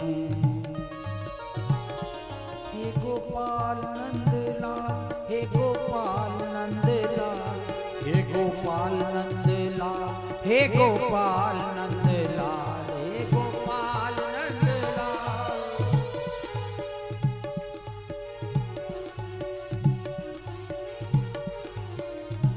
ओ मैंने श्याम सुंदर संग प्रीत करी, जग में बदनाम में हो गई। कोई एक कहे कोई लाख कहे, जो होनी थी सो होए गई। कोई साच कहे कोई झूठ कहे, मैं शाम पिया की होए गई। मीरा के प्रभु कब रे मिलोगे, मीरा के प्रभु कब रे मिलोगे। वो मैं तो दासी तुम्हारी होए गई, मैं तो दासी तुम्हारी होए। मेरो मदन गोपाल, मेरो मदन गोपाल, मदन गोपाल, मेरो मदन गोपाल, मदन गोपाल। जय हो मदन गोपाल। वो मेरो नंद जी को लाल, मेरो नंद जी को लाल, नंद जी को लाल, मेरो नंद जी को लाल। बोलो नंद जी को लाल। जय हो। मेरो राधा वल्लभ लाल, मेरो राधा वल्लभ लाल, राधा वल्लभ लाल, मेरो राधा वल्लभ लाल, राधा वल्लभ लाल।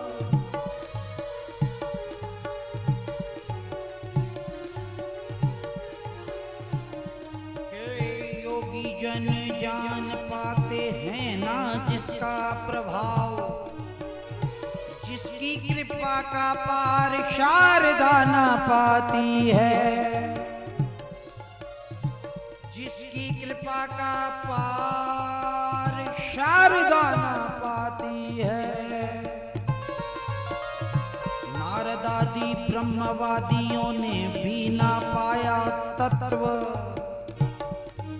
और दिव्य दिव्य शक्तियां भी नित्य गुण गाती हैं।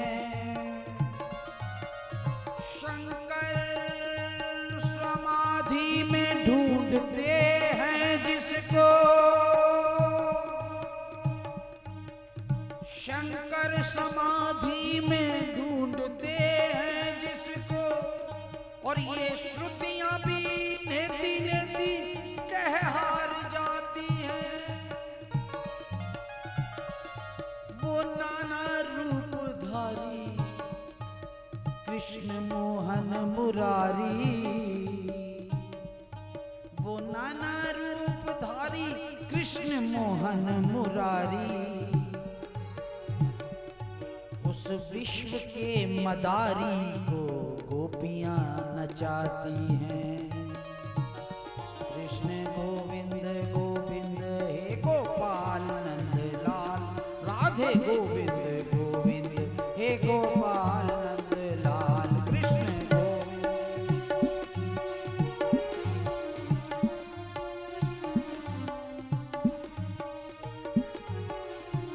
ओ कृष्ण गोविंद गोविंद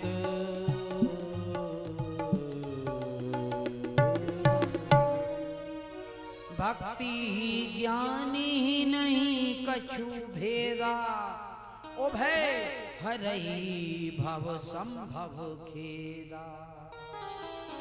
अच्छा, जो गुण रहे सगुण तो ही कैसे। आप देखो बड़ा सुंदर उदाहरण है। जल जो होता है ना वो निराकार है। जल का कोई आकार नहीं होता, हाथ में आप उसको पकड़ नहीं सकते, वो निराकार है। पकड़ में वही आता है जिसका कोई आकार हो, जिसका कोई आकार ही नहीं। हवा को आप पकड़ सकते हो क्योंकि वो निराकार है, कोई आकार नहीं है हवा। वैसे ही जल, लेकिन उसी जल को अगर अपन कटोरी में भर लें और उसको फ्रिज में रख दें, कुछ घंटे बाद देखेंगे अपन तो वो जम जाएगा, वो बर्फ हो जाएगा। फिर आप उसको पकड़ भी सकते हो और जैसा आपको उपयोग उसका करना है वैसा कर सकते हो। खा भी सकते हो, किसी वस्तु को भी ठंडा कर सकते हो, और कछु नहीं तो कोई को माथो भी फोड़ सकते हो मार के। मतलब कुछ भी उपयोग अपन उसका, जब तक वो जल था ना तब तक उसका अपन को पकड़ में नहीं आ रहा। बस यही बात है भगवान में, जब तक वो है तो निराकार, किसी की पकड़ में नहीं आता। लेकिन जब भक्त अपनी निष्ठा की कटोरी में भरकर और अपने साधना के फ्रिज में उसको रख देता है तो वो निराकार साकार के रूप में प्रकट हो जाता है। फिर जब वो साकार के रूप में प्रकट हो जाए तुम्हारे सामने, तो फिर कान खींचो, चाहे नाक मरोड़ो, चाहे कुछ भी करो, तुम्हारी मर्जी है। फिर तो भक्त अपनी उंगलियों पे नचाता है भगवान, क्योंकि उसने उस निराकार को अपनी निष्ठा की कटोरी में भर लिया, अपने साधना के फ्रिज में उसको एक आकार बना दिया है। तभी तो ले लेके चल देते हैं टोकरी में, चाहे जैसे कपड़े पहना देते हैं, चाहे जैसे सजा रहे हैं, धजा रहे हैं, नहला रहे हैं, धुला रहे हैं। आप देखिए लड्डू गोपाल हमारे आनंद ले रहे हैं, कभी चम्मच मुंह में ठूस ठूस के दूध पिला रहे हैं।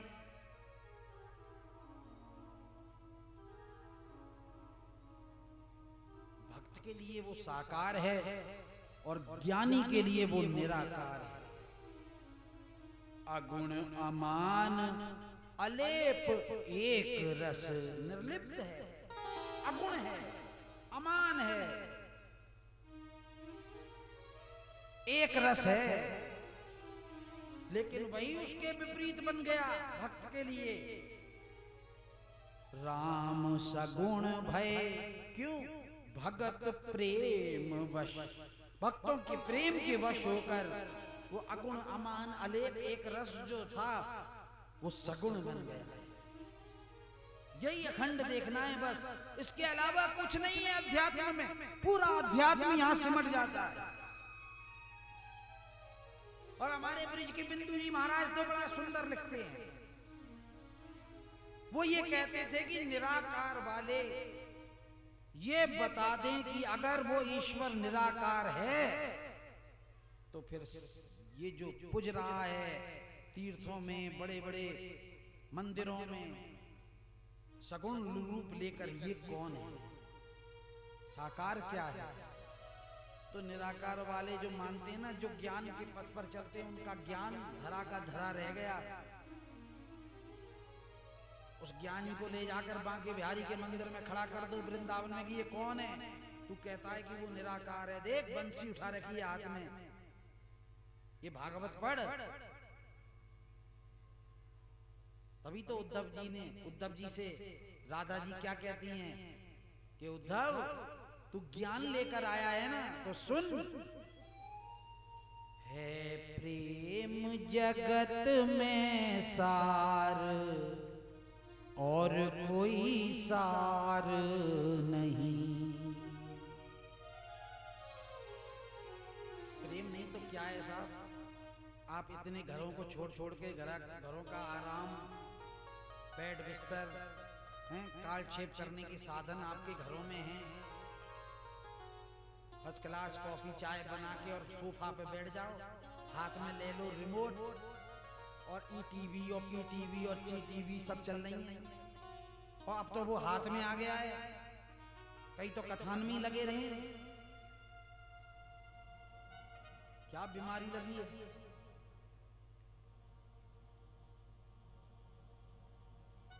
है प्रेम जगत में सार और कोई सार नहीं।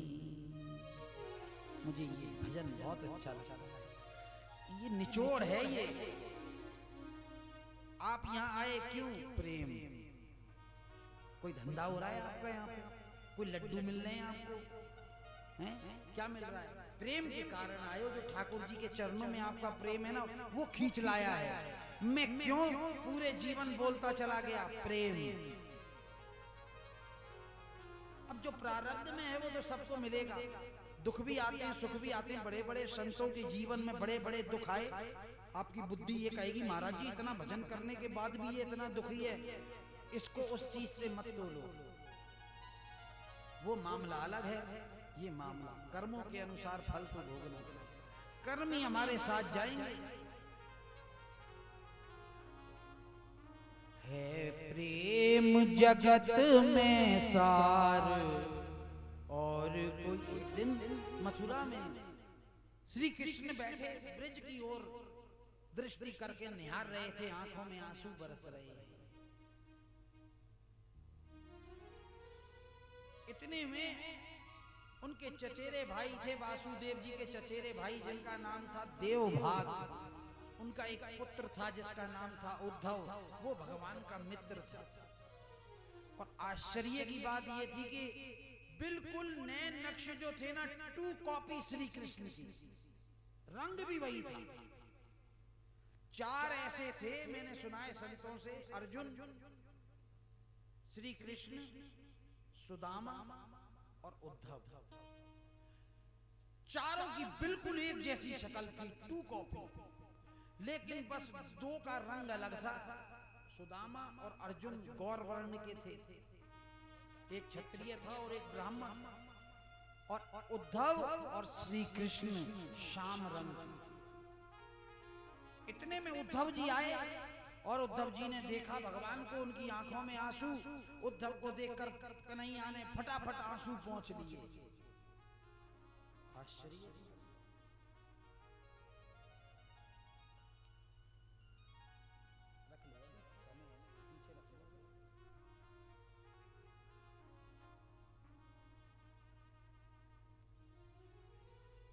आपकी आंखों में आंसू क्यों? उद्धव ने पूछा। श्री कृष्ण कहने लगे, ऊधो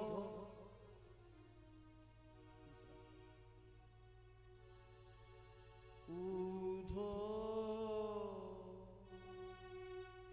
मोहे ब्रिज बिसरत नाही। ऊधो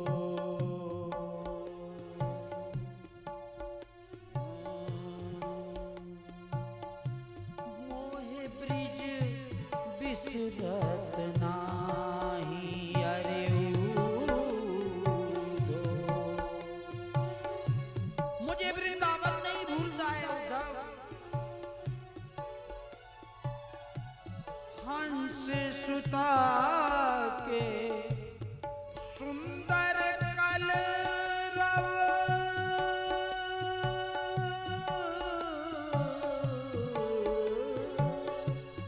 हंस सुता के सुंदर कलरव और कदमन की छाई। अरे ऊधो मोहे ब्रिज बिसरत नाही।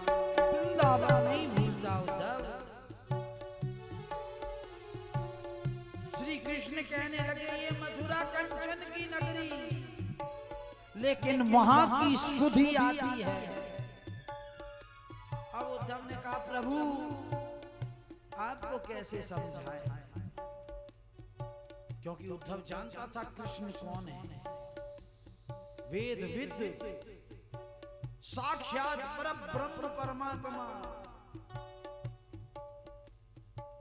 सर्व सर्वेश्वर सर्वंतर्यामी, अघटित घटना पटियांग, कोटि कोटि कंदर्प दर्प गलन। लेकिन भगवान आपको क्या किसी की मोह ममता सताने लगी है? कैसे समझाऊं? हाँ मैं ज्ञानी तो हूं, पर आपको नहीं समझा सकता। भगवान ने कहा हमको समझाने की जरूरत नहीं है, उनको समझाओ जिनके कारण हमारी ये दशा हुई है। समझा सकते हो? वो समझ गए तो समझ जाना, मैं भी समझ गया। भगवान ने जब ये कहा तो उद्धव ने कहा ठीक है मैं वहां जाऊंगा, तैयार हूं। भगवान ने कहा तुझे कोई घुसने भी देगा अंदर ब्रिजमंडल में?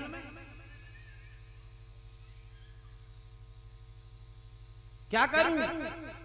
हमारा रथ लेकर जाओ, हमारा मोर मुकुट पहन कर जाओ, हमारा पीतांबर लेकर जाओ, हमारे वस्त्र पहनकर। अब उद्धव जी चले, तैयार हो गए।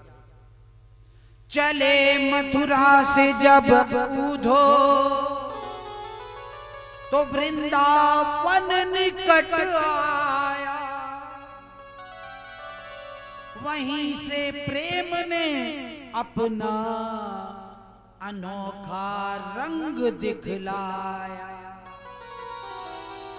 ज्ञान आ रहा है रथ में बैठकर आज ब्रिज में प्रेमियों के पास। सतीश जी, प्रेमियों के पास ज्ञानी आ रहा है। क्या कोई ज्ञानी किसी प्रेमी को समझा सका है?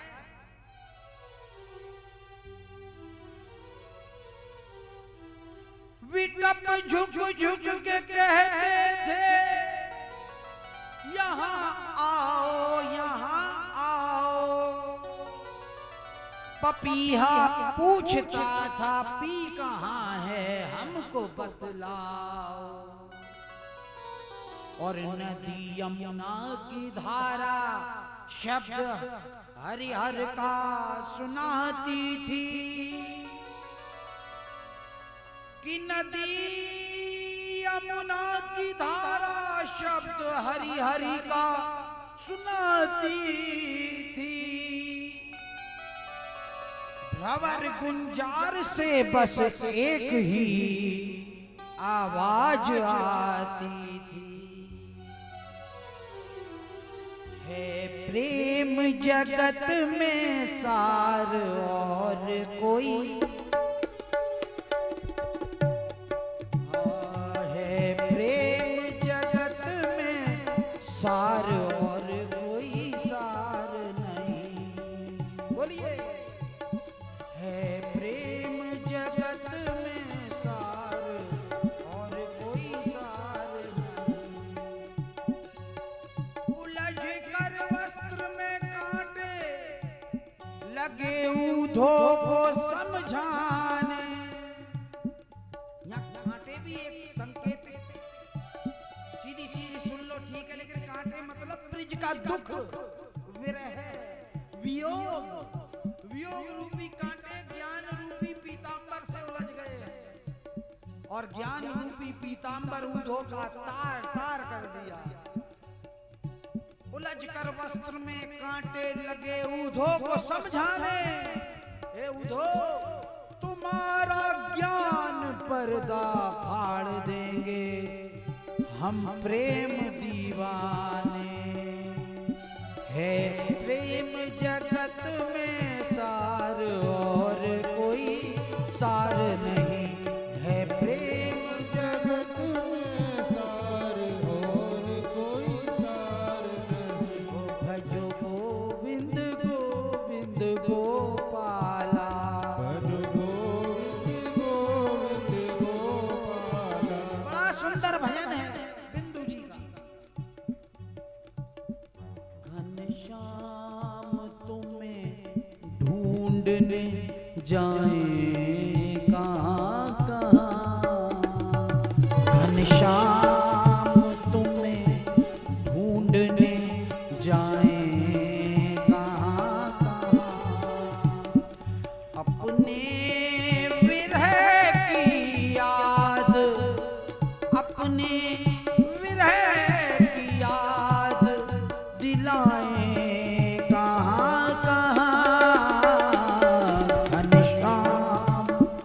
तुम्हें ढूंढने जाए कहाँ कहाँ।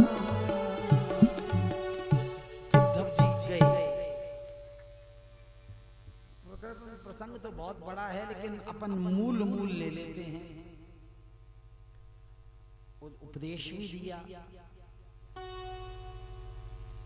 नंदगांव की विशाल कदम खंडी में जब पता लगा ना कोई मथुरा से आया है संदेशा लेकर, तो सारी गोपियां इकट्ठी हो गई। उद्धव जी भी वहां पहुंच गए, उपदेश दिया।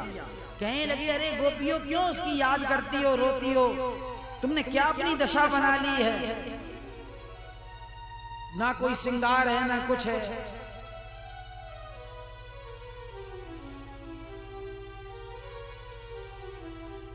वो तो व्यापक है। ये तुम्हारा सब मोह ममता है, ये आंसू बहाना, ये सब बेकार की बातें हैं। अरे जिसमें योग नहीं उसका वियोग कैसा? भाई याद भी तो उसी की आती है जो कभी मिला हो। वो तो व्यापक है, सर्वत्र सबको मिला हुआ है, भीतर भी और बाहर भी। तो जिससे योग ही नहीं उससे वियोग कैसे हो सकता है? दो हैं ही नहीं। राधा जी बोली, उद्धो दूसरा नहीं है। उद्धव जी ने कहा नहीं, क्योंकि ज्ञान कहता है ना कि सब एक ही है।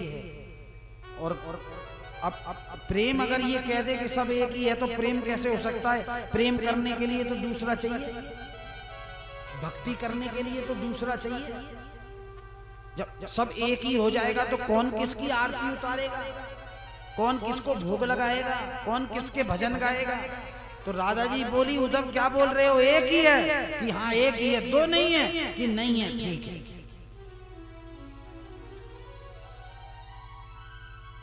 तो फिर हमारी बात सुनिए, हम आप ही की बात रख लेते हैं। चलो आप कह रहे हो कि एक ही है, दो नहीं है। जो हो अद्वैत के कायल, अद्वैत मार्ग कहते हैं कि जो एक समझते हैं भगवान एक ही है, हम और भगवान एक ही है। तो राजा रानी कहा कि जो हो अद्वैत के कायल, तो क्यों द्वैत लेते हो? उद्धव ने कहा, मैं कब द्वैत की बात करता हूं? दो हैं। मैं तो कह ही रहा हूं कि वो एक है, व्यापक है, सर्वत्र है। तुम खुद के अस्तित्व को मिटा दो तो वही रह जाएगा। और जब तक तुम अपने अस्तित्व में हो, अपने देह में हो, देहात्म में हो, देवादि बने हुए हो, तो वो छुपा हुआ है तुम्हारे अंदर ही। मैं कब कह रहा हूं कि द्वैत है? अद्वैत ही है। ठीक है, हम बताते हैं कैसे द्वैत ले रहा है। जो हो अद्वैत के कायल, तो फिर क्यों द्वैत लेते हो? भला खुद ब्रह्म होकर ब्रह्म को उपदेश देते हो। तेरे हिसाब से मैं, तू, ये वो सब एक ही है, तो इतनी मेहनत करके तू वहां से रथ में बैठकर किसको समझाने आया है? तेरे हिसाब से तो हम भी वही हैं, तू भी वही है, ये पशु पक्षी कीट पतंगे सब वही हैं। तो भाई कौन किसको समझा रहा है? क्यों इतना परिश्रम करके तू इतनी दूर आया है यहाँ पर हमें समझाने आया? तू खुद तो पता नहीं तुझको कि तू बोल क्या रहा है। उद्धव ने कहा, यार बात तो ठीक है, जो मैं बोल रहा हूं, जो कह रहा हूं, ये प्रेमी भी तो उसी स्थिति में रह रहे हैं। फर्क इतना है, मैं ज्ञानमयी स्थिति में हूं, ये प्रेममयी स्थिति में है। मैं जिसके ज्ञान की स्थिति में स्थित हूं, ये उसी के प्रेम की स्थिति में स्थित है। घूम गई खोप उद्धव जी की, ये क्या हुआ? जबकि देखो ये गुरु बृहस्पति का शिष्य है, पूरी शिक्षा पाई है इसने आत्मज्ञान की, और सबसे श्रेष्ठ देवताओं के भी गुरु हैं बृहस्पति, और वो कभी किसी पाठशाला में भी नहीं गई थी। बस दूध निकालना, गोबर उठाना, गांव की जैसी महिलाएं होती हैं, कोई स्कूल नहीं, कोई पाठशाला नहीं। आज तक रिसर्च हो रहा है इस बात का कि कि गोपियों के पास इतना ज्ञान आया तो आया कहां से। इसी से ये बात सिद्ध होती है कि स्कूलों से ज्ञान नहीं मिलता, ज्ञान अंदर होता है। स्कूलों में तो शिक्षा दी जाती है, किताबें पढ़ा दी जाती हैं, बाहर से उड़ेल के अपने अंदर डाल दिया जाता है कि 1 2 3 4 और अनार और आम बाहर से अंदर डाल रहे हैं उड़ेल। अंदर का जब प्रकट होता है ना तो सब अनपढ़ भी वेद बोलने लगता है। लौकिक रूप से तो गोपियां किसी स्कूल में नहीं गई, ना कोई उनको पढ़ाने आया, लेकिन देवगुरु बृहस्पति का साक्षात शिष्य उद्धव भी चकरा गया कि ये ब्रह्म की बात इतनी ऐसे कैसे कर सकती है। आज तक रिसर्च हो रहा है इस बात पर, बड़ी बड़ी यूनिवर्सिटियां कर रही हैं कि गोपियों ने जो उद्धव के प्रश्नों का जवाब दिया था उनको ज्ञान कहां से प्राप्त हुआ। इसको कहते हैं ज्ञान। ये तो अर्थहीन शिक्षा है। पढ़ लिख के भी बेचारे मारे मारे घूम रहे हैं। कोई ठेला लगा के घूम रहा है BA MA करके, कोई दुकान खोल के बैठा है, उनको मंजिल ही नहीं मिली बेचारों को, और जिनको मिल गई वो उत्पात मचा रहे हैं। कल मैं एक शॉर्ट देख रहा था रितेश्वर जी महाराज का, वो बहुत अच्छा कह रहे थे। द्रोणाचार्य था ना, वो गुरु नहीं था, कर्मचारी था एक हस्तिनापुर का, जिसको सैलरी मिलती थी। गुरु होता तो कभी अधर्म का साथ नहीं देता, कभी भी कौरवों के साथ खड़ा नहीं होता। जब साहब देख रहा है कि कृष्ण किधर है, धर्म किधर है, साक्षात धर्मराज खड़ा है युधिष्ठिर, फिर भी गुरु नहीं था, शिक्षक कह सकते हो उसको, जो सैलरी लेकर काम करता है। आजकल अपन इन टीचरों को गुरु थोड़ी कह देंगे, इनमें और हम गुरु में बहुत फर्क है। ये तो सरकारी वेतन पर काम करने वाले लोग हैं। जैसे सरकार नियम बना देगी वैसे ही मोड़ देंगे समाज को, वैसी ही शिक्षा देंगे। गुरु कभी अधर्म का साथ नहीं देता। गुरु उस तरफ खड़ा होगा जिधर कृष्ण खड़े हैं। यत्र योगेश्वर कृष्ण यत्र पार्थ धनुर्धर।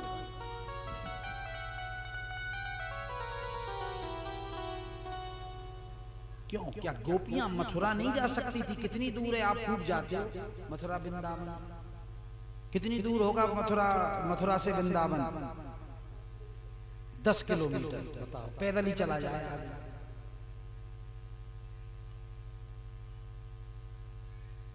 मतलब हम आश्रम से यहाँ आते हैं लगभग इतना ही, इतनी दूर है वृंदावन मथुरा से। पैदल नहीं जा सकती थी? दिन में 4 बार जाओ और 4 बार लौट के आ जाओ।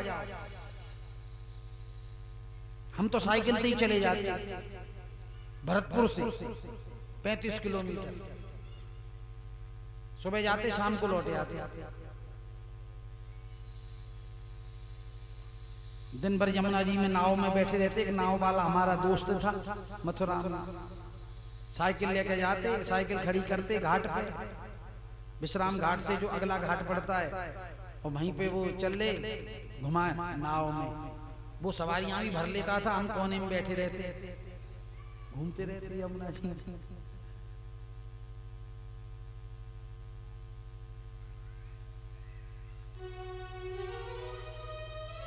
क्यों नहीं गई जानते हो?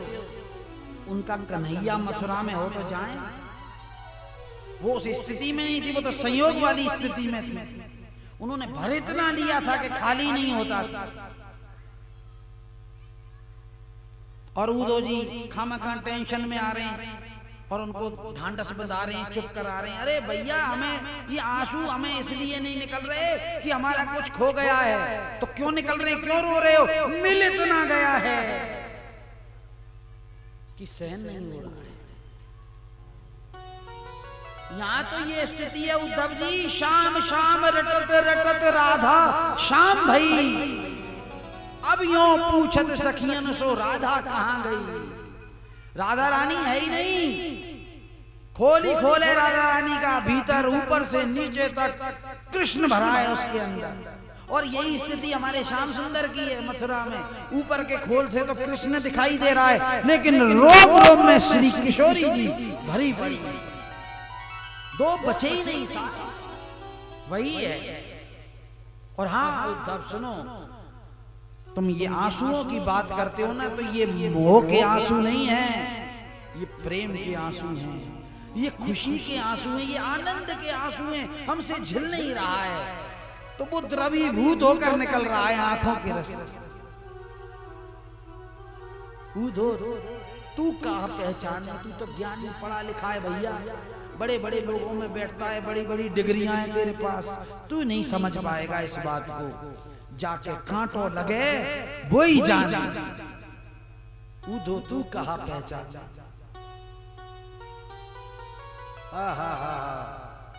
ऐसे भाव में उतर जाओ ना, बस इतनी है कि राधिका जी है ही नहीं, कृष्ण रह गए ब्रिज में। दिखाई तो राधा जी देती हैं, लेकिन आंतरिक दृष्टि से कोई उतरा हुआ देखेगा ना भीतर, जिसने खुद को पा लिया है, उसको कृष्ण दिखाई दे जाएंगे।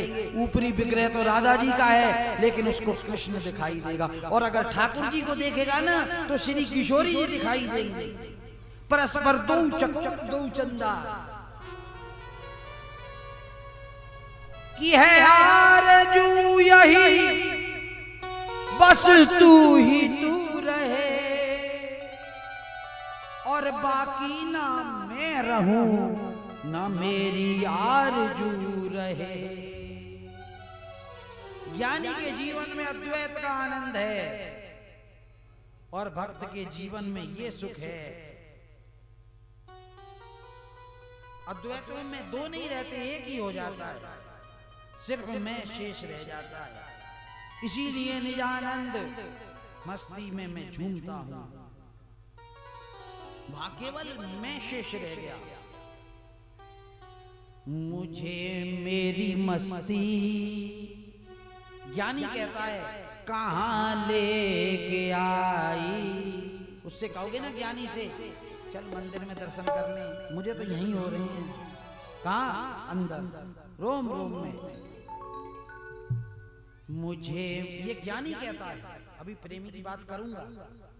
मुझे मेरी मस्ती कहां लेके आई, मुझे मेरी मस्ती कहां लेके आई, जहां मेरे अपने सिवा कुछ नहीं है, जहां मेरे अपने, यहाँ सब मैं ही तो बैठा हूँ, ये माता जी के रूप में मैं ही तो हूँ, ये भैयाओं के रूप में मैं ही तो। ज्ञानी कह रहा है, और बाकी बात सही भी है। ये तो माया है कि हम अलग अलग सोचें अपने आप को, एक ही चीज बैठी है यहाँ। मूल रूप से अगर आत्मीय रूप से देखा जाए, मुझे मेरी मस्ती कहां लेके आई, जहां मेरे अपने सिवा कुछ नहीं है।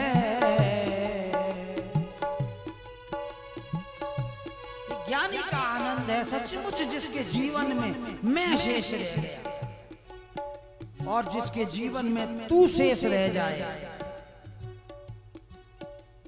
उसको प्रेम का, उसको भक्ति का आनंद प्राप्त होता है। और विडंबना ये है कि बहुत बड़ी जनसंख्या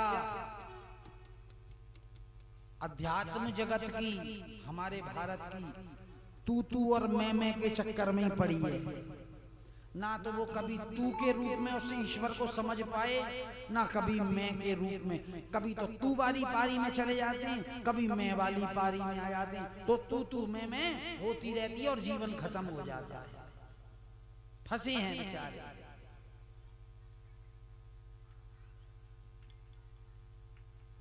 मैं के रूप में तो परमात्मा को उद्धव जी जान गए थे।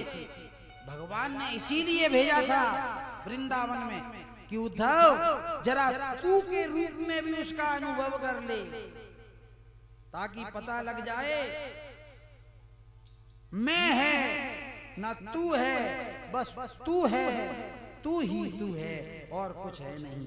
तू ही ज्ञानी के जीवन में मैं के रूप में प्रकट होता है और मैं ही प्रेमी के जीवन में तू के रूप में प्रकट होता है। अब हमें यह निर्णय करना पड़ेगा कि हम ज्ञान के पथ पर चलकर ईश्वर को जान रहे हैं या प्रेम और भक्ति के पथ पर। अगर प्रेम और भक्ति के पथ से जा रहे हो तो फिर वही वो है, उसमें अपने आप को सदा के लिए विलीन कर देना। और अगर मैं के रूप में तो उसको अपने अंदर विलीन कर लेना पूरा का पूरा। एक जगह तो खुद को उसमें विलीन करना है और एक जगह उसको खुद में विलीन करना है, बात एक ही है। ओ मैं चिट्ठियां लिख लिख हारी, कब आओगे बांके बिहारी, शाम कब आओगे कन्हैया, कब आओगे शाम कब आओगे कन्हैया, कब आओगे, ओ शाम कब आओगे कन्हैया, कब आओगे शाम कब आओगे कन्हैया, कब आओगे। मैं चिट्ठियां लिख लिख हारी, मैं चिट्ठियां लिख लिख हारी, ओ मैं चिट्ठियां लिख लिख हारी, मैं चिट्ठियां लिख लिख हारी, कब आओगे बांके बिहारी, शाम कब आओगे कन्हैया, कब आओगे शाम कब आओगे कन्हैया, कब आओगे।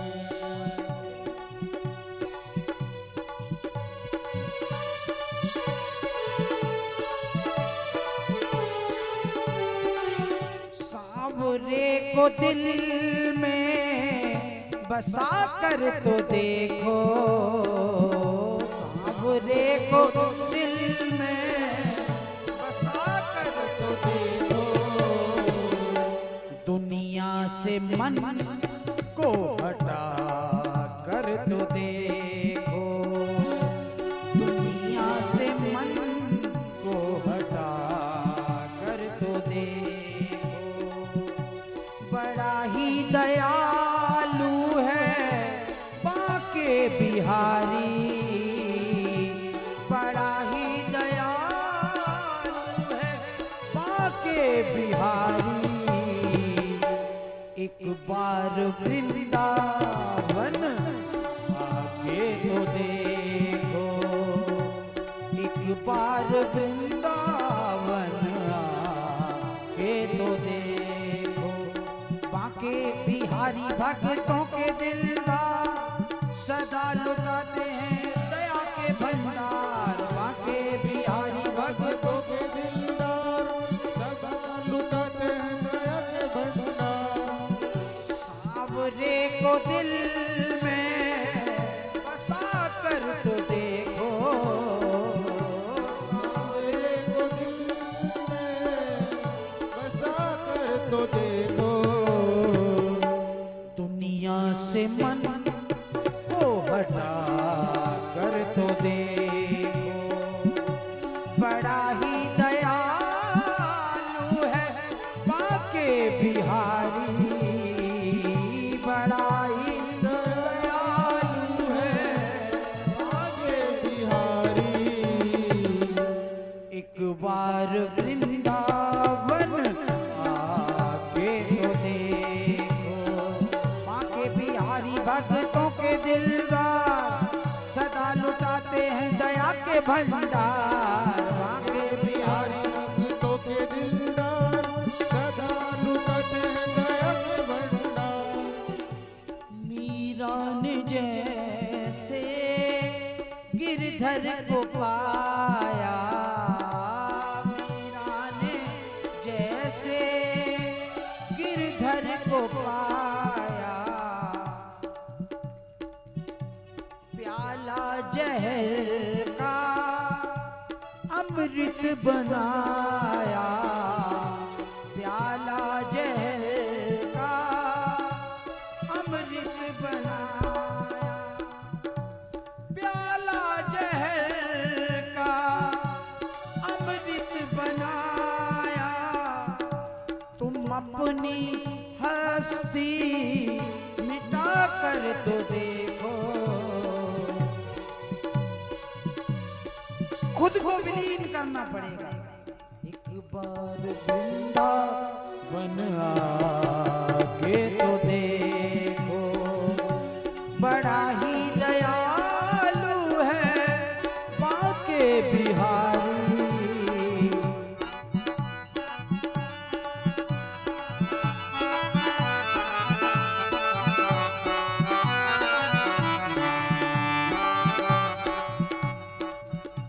तेरी पल में झोली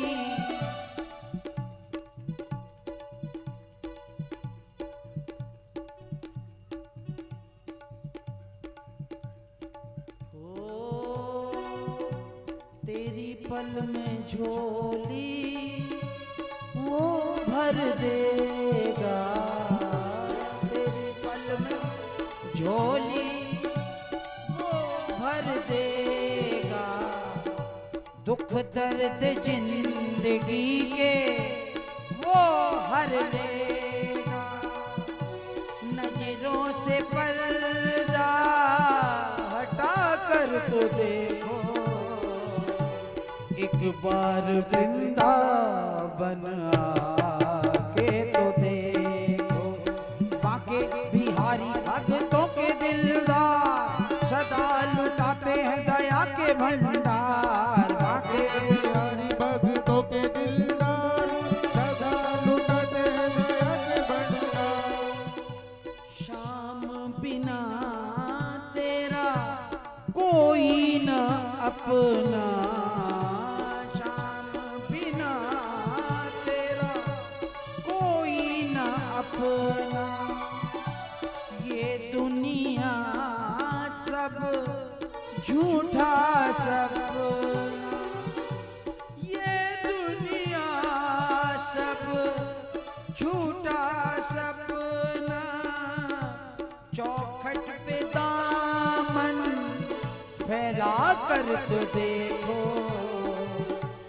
एक बार वृंदावन आके तो देखो, बड़ा ही दयालु है बाके बिहारी, बड़ा ही दयालु है बाके बिहारी। एक बार वृंदावन आके बोलिए वृंदावन बिहारी लाल की जय। जितना भी समय अनुसार उद्धव चरित्र हमने आपके सामने था रखा, आइए कल बहुत ही सुंदर श्री रुक्मणी जी का हरण करके भगवान द्वारका में लाए और विधिवत उनके साथ विवाह किया। आगे सुखदेव जी से परीक्षित ने कहा कि हे महामुनि, आप मुझे वो कथा सुनाइए कि शिवजी ने कामदेव को किस प्रकार भस्म किया। सुखदेव जी कहने लगे, परीक्षित, एक दिन महादेव जी कैलाश पर्वत पर बैठे थे, तो श्री नारायण जी का जब ध्यान कर रहे थे तो उसी समय कामदेव ने आकर उन्हें ऐसा सताया कि उनका ध्यान भंग हो गया। और उस समय क्रोध करके जब महादेव ने कामदेव पर दृष्टि डाली, तीसरा नेत्र उघाड़ा, दृष्टि पड़ते ही कामदेव जलकर भस्म हो गया। कामदेव की पत्नी रति व्याकुल होकर चरणों में गिर पड़ी। महादेव ने कहा, देख रति, चिंतित मत हो, द्वापर युग में जब कृष्ण का अवतार होगा, नारायण अवतार लेंगे, तो उस समय तेरा पति रुक्मणी के गर्भ से जन्म लेकर शंबरासुर नाम के दैत्य के पास पहुंचे, तो चिंतित मत। ये सुनकर रति ने अपना नाम बदला और नाम रख लिया मायावती, और रसोई बनाने का काम करने लगी शंबरासुर के यहां जाकर। कुछ समय के उपरांत रुक्मणी जी ने बड़े सुंदर बालक को जन्म दिया, यानी कामदेव ने रुक्मणी जी के गर्भ से जन्म लिया। बालक बहुत सुंदर था। राजा उग्रसेन और वासुदेव ने ज्योतिषी और पंडितों को बुलाकर उसके ग्रह नक्षत्र दिखलाए। वे कहने लगे कि ये बालक रूप गुण और बल में श्री श्याम सुंदर के समान होगा, जल में निवास करके फिर अपने माता पिता के पास आएगा। और इतना कहकर बालकों ने उस बालक का नाम प्रदुम्ब रखा। दान दक्षिणा लेकर वो चले गए। उधर तदुपरांत नारद मुनि ने शंबरासुर के यहां जाकर कहा कि शंबरासुर, तुझे पता है तेरे शत्रु ने प्रदुम्ब नाम से श्री कृष्ण के यहां अवतार लिया है, और जैसे ही वो बालक 12 वर्ष का होगा वो तुझे मार डालेगा। ये कहकर इतना, और ब्रह्मा जी नारद जी ब्रह्मलोक को चले। शंबरासुर ने सोचा मैं उसको 12 वर्ष का होने ही नहीं दूंगा, पहले ही मार डालूं, चिंता तो खत्म हो कम से कम। एक दिन रात्रि को वायु रूप धारण करके शंबरासुर द्वारिका के महल में घुस गए, और जहां प्रदुम्ब सोया हुआ था उस प्रदुम्ब को उठाया। उस समय प्रदुम्ब जी की आयु 18 दिन का बालक था बस, और घोर समुद्र में जाकर उस बालक को फेंक दिया। एक बड़ी मछली ने उस बालक को अपने अंदर निगल लिया। 3 वर्ष तक वो बालक मछली के पेट में पलता रहा।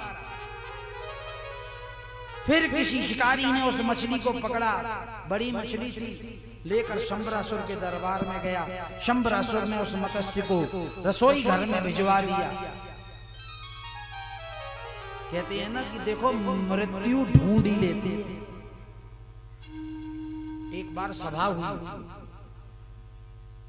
सारे देवता आदि उनकी मीटिंग थी, तो सब आ रहे थे।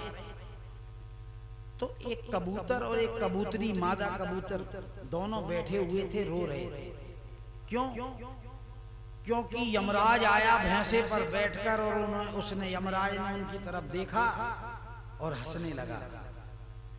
ऐसे हंसकर इशारा करके यमराज अंदर चला गया। मीटिंग पीछे से आए श्री हरि नारायण। तो भाई जैसे अपन किसी के फंक्शन में जाएं या घर पर जाएं तो अपनी मोटरसाइकिल, स्कूटी, कार वगैरह भारी तो खड़ी रहती है। तो इधर तो भैंसा खड़ा है यमराज, उधर गरुड़ जी आ गए। तो गरुड़ जी को बाहर छोड़कर श्री हरि अंदर प्रवेश कर गए। तो वो दोनों बेचारे कबूतर कबूतरी रो रहे थे। तो गरुड़ जी तो पक्षियों के राजा हैं, भगवान हैं। उन्होंने कहा भाई क्यों रो रहे हो? तो उन दोनों ने प्रणाम किया कि हे पक्षीराज, हे भगवान, आप तो हमारी जाति के सबसे बड़े हो। क्या बताएं आपको, अभी अभी यमराज आए थे आपसे पहले और हमारी तरफ मुस्कुरा कर गया। अब यमराज के मुस्कुराने का मतलब समझ जाओ कि हमारा काल आ गया है। यमराज खुश हो गए हम पर। तो पक्षीराज गरुड़ कहने लगे ऐसी बात है, चिंता मत करो, मैं तुम्हें ऐसी जगह पहुंचा दूंगा जहां काल भी तुम्हारा कुछ नहीं कर सकता, यमराज कुछ नहीं, यमदूत पहुंच ही नहीं सकते। और गरुड़ जी ने एक ऐसी गुप्त जगह उनको पहुंचा दिया। जब मीटिंग खत्म हुई, सब निकले बाहर।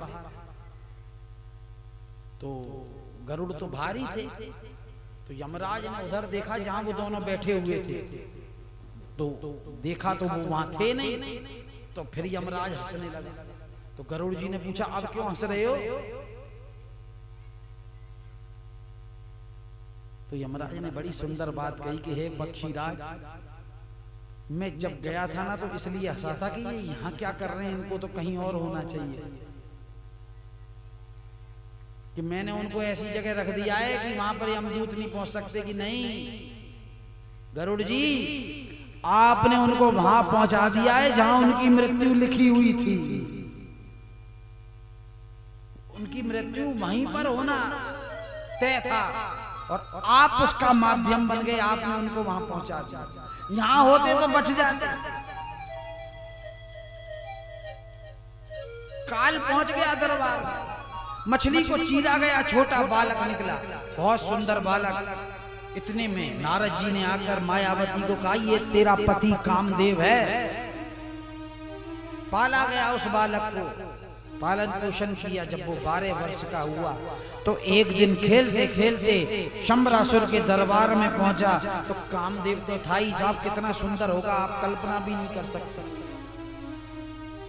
तो शंबरासुर कहने लगा सभी को सुनाते हुए, देखो इस बालक को मैंने पुत्र के तरह पाला है।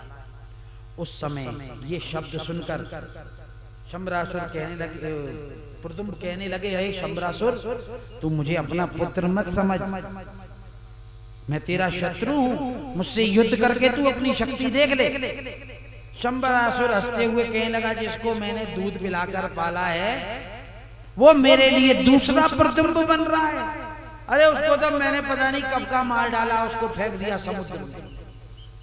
प्रद्युम्न जी कहने लगे, मैं वही हूं जिनको तुमने मारा था। प्राण तो लेने चाहे थे पर श्याम सुंदर की कृपा से अपना बदला चुकाने आ गया हूं। कथा आती है दोनों में भयंकर युद्ध हुआ और अंत में अपनी तलवार से शंबरासुर का मस्तक प्रद्युम्न जी ने काट दिया। पूरे नगर में भगवान श्री कृष्ण के नाम की दुहाई फेर दी और कहते हैं दिव्य रूप धारण करके विमान में बैठकर रति को साथ लेकर जब द्वारका के महल पर उतरे ना तो सभी स्त्रियां देखकर आश्चर्यचकित हो गई। इतना सुंदर पुरुष। रुक्मणी जी ने अन्य स्त्रियों से कहा कि उस स्त्री के धन्य भाग हैं जिस स्त्री ने इस बालक को जन्म दिया है, और ये इसके साथ जो स्त्री है ये भी बड़ी सुंदर है। कहने लगी, आज अगर मेरा पुत्र जीवित होता ना तो इसी के बराबर होता। ये सोचकर रुक्मणी जी ने प्रद्युम्न से पूछा, हे बालक तुम्हारे माता पिता का नाम क्या है, तुम कौन हो? जैसे ये शब्द कहे ना रुक्मणी जी के स्तनों से दूध की धारा फूट पड़ी, बायां नेत्र भड़कने लगा। विश्वास हो गया था इन शकुनों को देखकर कि ये मेरा ही पुत्र है, लेकिन पति की आज्ञा के बिना उसको गोद में लेने का साहस नहीं है। उसी समय ठाकुर जी भी वहां पहुंच गए। तदुपरांत नारद जी ने प्रकट होकर सारा हाल कह सुनाया। जो ही सुना रुक्मणी जी ने अत्यंत प्रेम में मग्न होकर प्रद्युम्न को अपने हृदय से लगा दिया। बार बार उसका मुख और मस्तक चूमने लगी। फिर एक दिन शुभ मुहूर्त देखकर वासुदेव जी ने राजा अग्रसेन आदि की उपस्थिति में प्रद्युम्न का विवाह रति के साथ कर दिया। श्री सुखदेव जी बोले, राजन द्वारकापुरी में सत्रजीत नाम का एक यादव रहता था।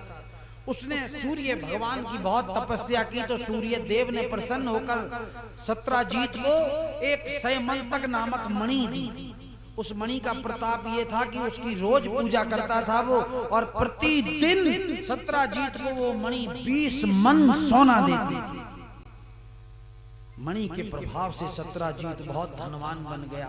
खूब धर्म पुण्य भी करता था, पूजा पाठ भी करता था, और कभी कभी यादवों की सभा में भी चला जाता था। एक दिन सत्रजीत सूर्यदेव की दी हुई उस अमंतक मणि को अपने गले में पहनकर यादवों की सभा में पहुंच गया। सभी यादव देखकर कहने लगे, अरे श्याम सुंदर, ऐसा लगता है सूर्यदेव चले आ रहे हैं। तो श्याम सुंदर कहने लगे, सूर्यदेव नहीं, सूर्यदेव की दी हुई मणि को गले में पहनकर सत्रजीत आ रहा है। आपको बतलाऊं, अपन भगवान को द्वारकाधीश कह देते हैं, जबकि द्वारकाधीश ये नहीं थे। द्वारका के सिंहासन पर तो अग्रसेन बैठे थे जो इनके नाना थे, पर भाव में आकर प्रेम के कारण लोग कन्हैया को द्वारकाधीश कहते थे। ये राज सिंहासन पर कभी नहीं बैठे। सत्यता तो ये है नीचे खड़े रहकर इन्होंने द्वारिका की सेवा की है।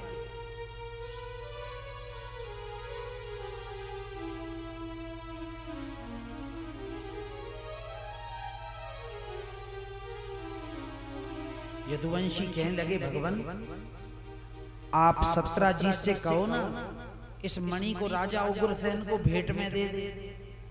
अगर ये राजा के पास आ गई तो पूरी द्वारिका का भला हो जाएगा, हमारा राजकोष कितना बढ़ जाएगा, आप कहो। तो जैसे ही सत्राजीत आकर बैठा, भगवान बोले, देखो सत्राजीत, किसी के पास अगर कोई श्रेष्ठ वस्तु हो ना तो उसे राजा को दे देना चाहिए। तुम भी अपनी ये मणि राजा अग्रसेन को देकर जगत में यश की प्राप्ति करो। ये शब्द सुनकर सत्राजीत उदास हो गया। कुछ भी उत्तर ना देकर वो वहां से उठकर चुपचाप चला गया। घर जाकर उसने सारी बात अपने छोटे भाई प्रसेन को बतलाई तो प्रसेन को बड़ा गुस्सा आया। कई कटु वचन बोले कृष्ण के लिए और कहा कि भैया तुम तो भोले पड़ते हो, सीधे साधे हो, तुमसे तो ये ले ही लेंगे कभी ना कभी, लाओ ये मणि मुझे दे दो। सत्राजीत ने वो मणि अपने भाई प्रसेन को दी। प्रसेन ने गले में पहनी, घोड़े पर बैठकर वन में निकल गया शिकार करने के लिए। लेकिन देववश वहां क्या हुआ कि किसी सिंह ने घोड़े और प्रसेन को मार डाला।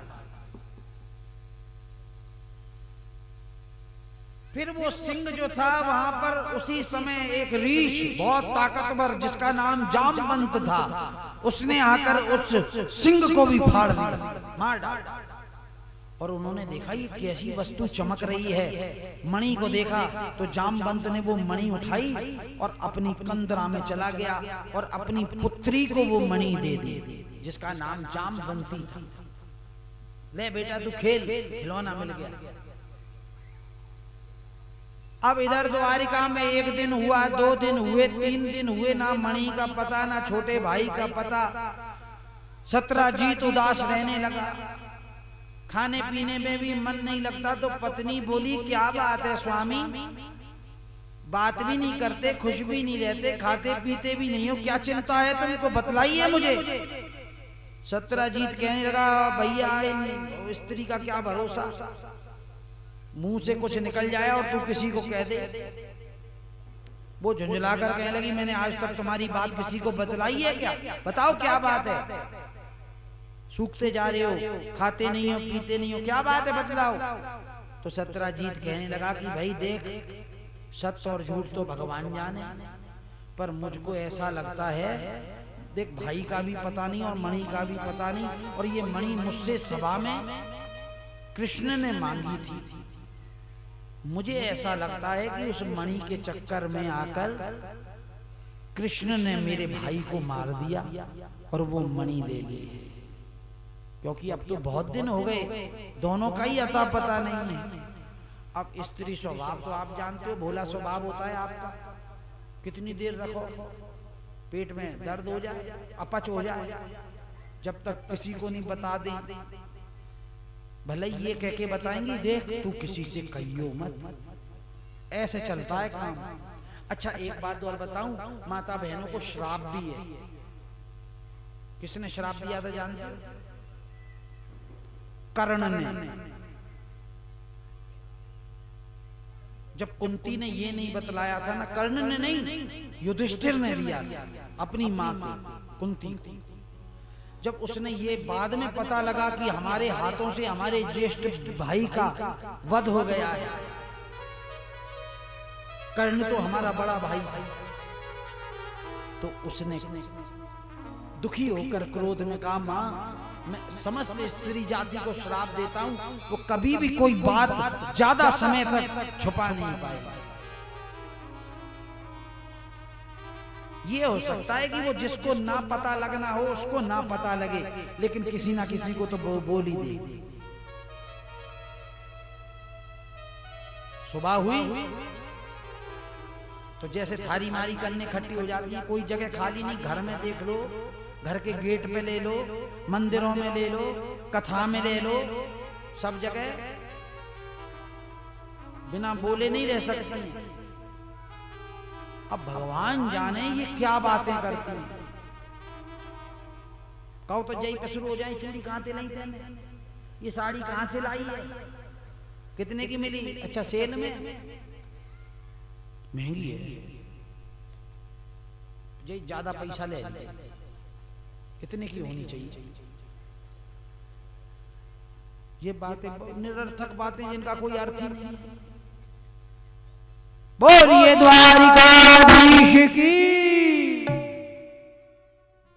राधा रमण हरि बोल, जय जय राधा रमण हरि बोल, जय जय राधा रमण हरि बोल, जय जय राधा रमण हरि बोल, ओ जय जय राधा रमण हरि बोल, जय जय राधा रमण हरि बोल, जय जय राधा रमण हरि बोल, जय जय राधा रमण हरि बोल। सही खड़े करो।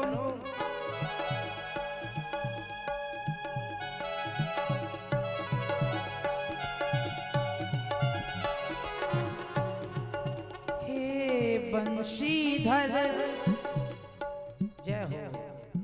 ये सज गया है दरबार, आज देव उठनी एकादशी, अभी उठ के आए हैं बस। ठाकुर जी तुम भाग्यशाली हो, आज जो भी मनोकामना करोगे ना सच्चे हृदय से पूरी होगी। आज का दिन सामान्य नहीं है, आज संसारियों के सब शुभ कार्य प्रारंभ हो जाएंगे, जो रुके पड़े थे टूट पड़े हैं। आज के दिन का तो सावा भी बहुत बड़ा होता है। हे बंशीधर, हे ब्रिज रसिया, हे बांके बिहारी मीत पिया, हे चपल नयन गिरधर नागर, हे कुंज बिहारी मीत पिया, हे द्रौपदी जीवन प्राणपति, हे रास बिहारी मीत पिया, हे चतुर शिरोमणि बनमाली, हे चतुर शिरोमणि बनमाली, हे कुंज बिहारी मीत पिया। हाँ हाँ कब नैनों के पथ पर प्यारे प्रेम पथिक बन आओगे, कब बिना मोल इस दासी को हरि चरणन संग लिपटाओगे। बोलिए साथ में, जय जय राधा रमण हरि बोल, जय जय राधा रमण हरि बोल, जय जय राधा रमण हरि बोल, जय जय राधा रमण हरि बोल। रात काल होते ही सत्राजीत की पत्नी ने पड़ोसन से कहा, देख किसी को कहना मत, हमारे ये है ना बहुत परेशान है, ना तो देख मणि को पता है, ना हमारे देवर गए हैं उनका पता है। ऐसा लगे कृष्ण ने ही इनसे मणि मांगी थी, नहीं दी तो ऐसे ऐसे कर दिया।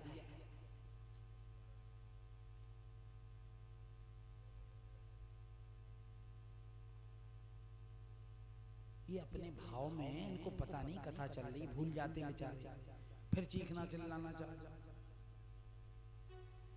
क्योंकि भार है। भार तो भैया चीख पुकारी मची है चारों तरफ, देख लो चित्कार मची है संसार में। कोई पैसा पैसा, कोई माया माया, कोई परिवार परिवार, कोई व्यापार व्यापार, सब छाती कूट रहे हैं अपनी, दौड़ रहे हैं इधर से उधर। पंडाल के अंदर कितनी शांति है, देखो है कि नहीं, कि नहीं है, है कि नहीं है? हाँ, मुझे भी ऐसा नहीं लगने लग जाए कभी मैं दीवारों से तो बात नहीं कर रहा हूं।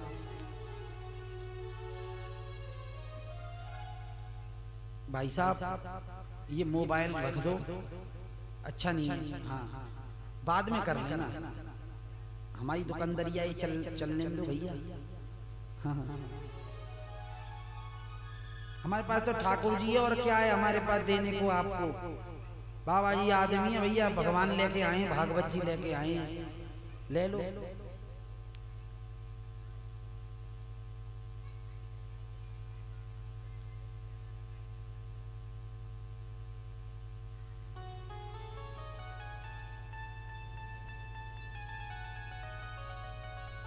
नारद जी एक बार ठाकुर जी को बेचने निकले, हार गए, शर्त लगाई रुक्मणी जी से।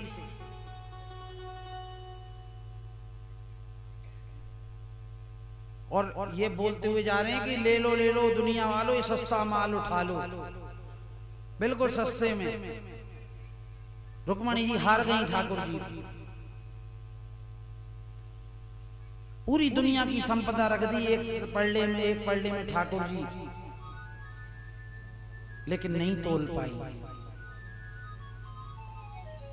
सत्यभामा के साथ हुई थी ये घटना, सत्यभामा हार गई, फिर रुक्मणी जी के पास गई, तब एक पल्ले में तुलसी दल रखा, आज तुलसी विवाह भी है, देख लो वृंदा महारानी भी आ गई मुख के ऊपर अपने आप, जबकि प्रसंग कुछ और चल रहा है। एक तुलसी दल पे भगवान तुल गए, तब नारद जी से वापस लिया।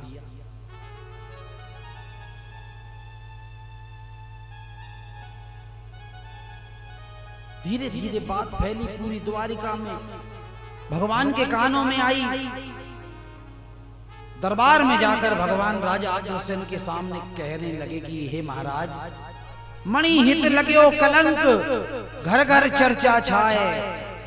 मेरी बात हो रही है घर घर में कि मैंने चोरी की है, मैंने मणि ले ली है, तो आज्ञा दीजिए मैं प्रसेन को खोज कर लाता हूं कहां है। कुछ यदुवंशियों को साथ लेकर उस वन में गए। वन में जाकर देखा एक नर कंकाल और घोड़े का कंकाल पड़ा है, लेकिन वस्त्रों से पहचान लिया कि ये तो प्रसेन के वस्त्र हैं। ढूंढने लगे, आगे थोड़ा गए, जाकर वहां क्या देखते हैं, शेर भी मरा हुआ पड़ा। ओहो, इस वन में सिंह से भी अत्यंत शक्तिशाली कोई अलावला बैठी है। और आगे देखा ना थोड़ा सा चल के तो एक बड़ी गुफा थी।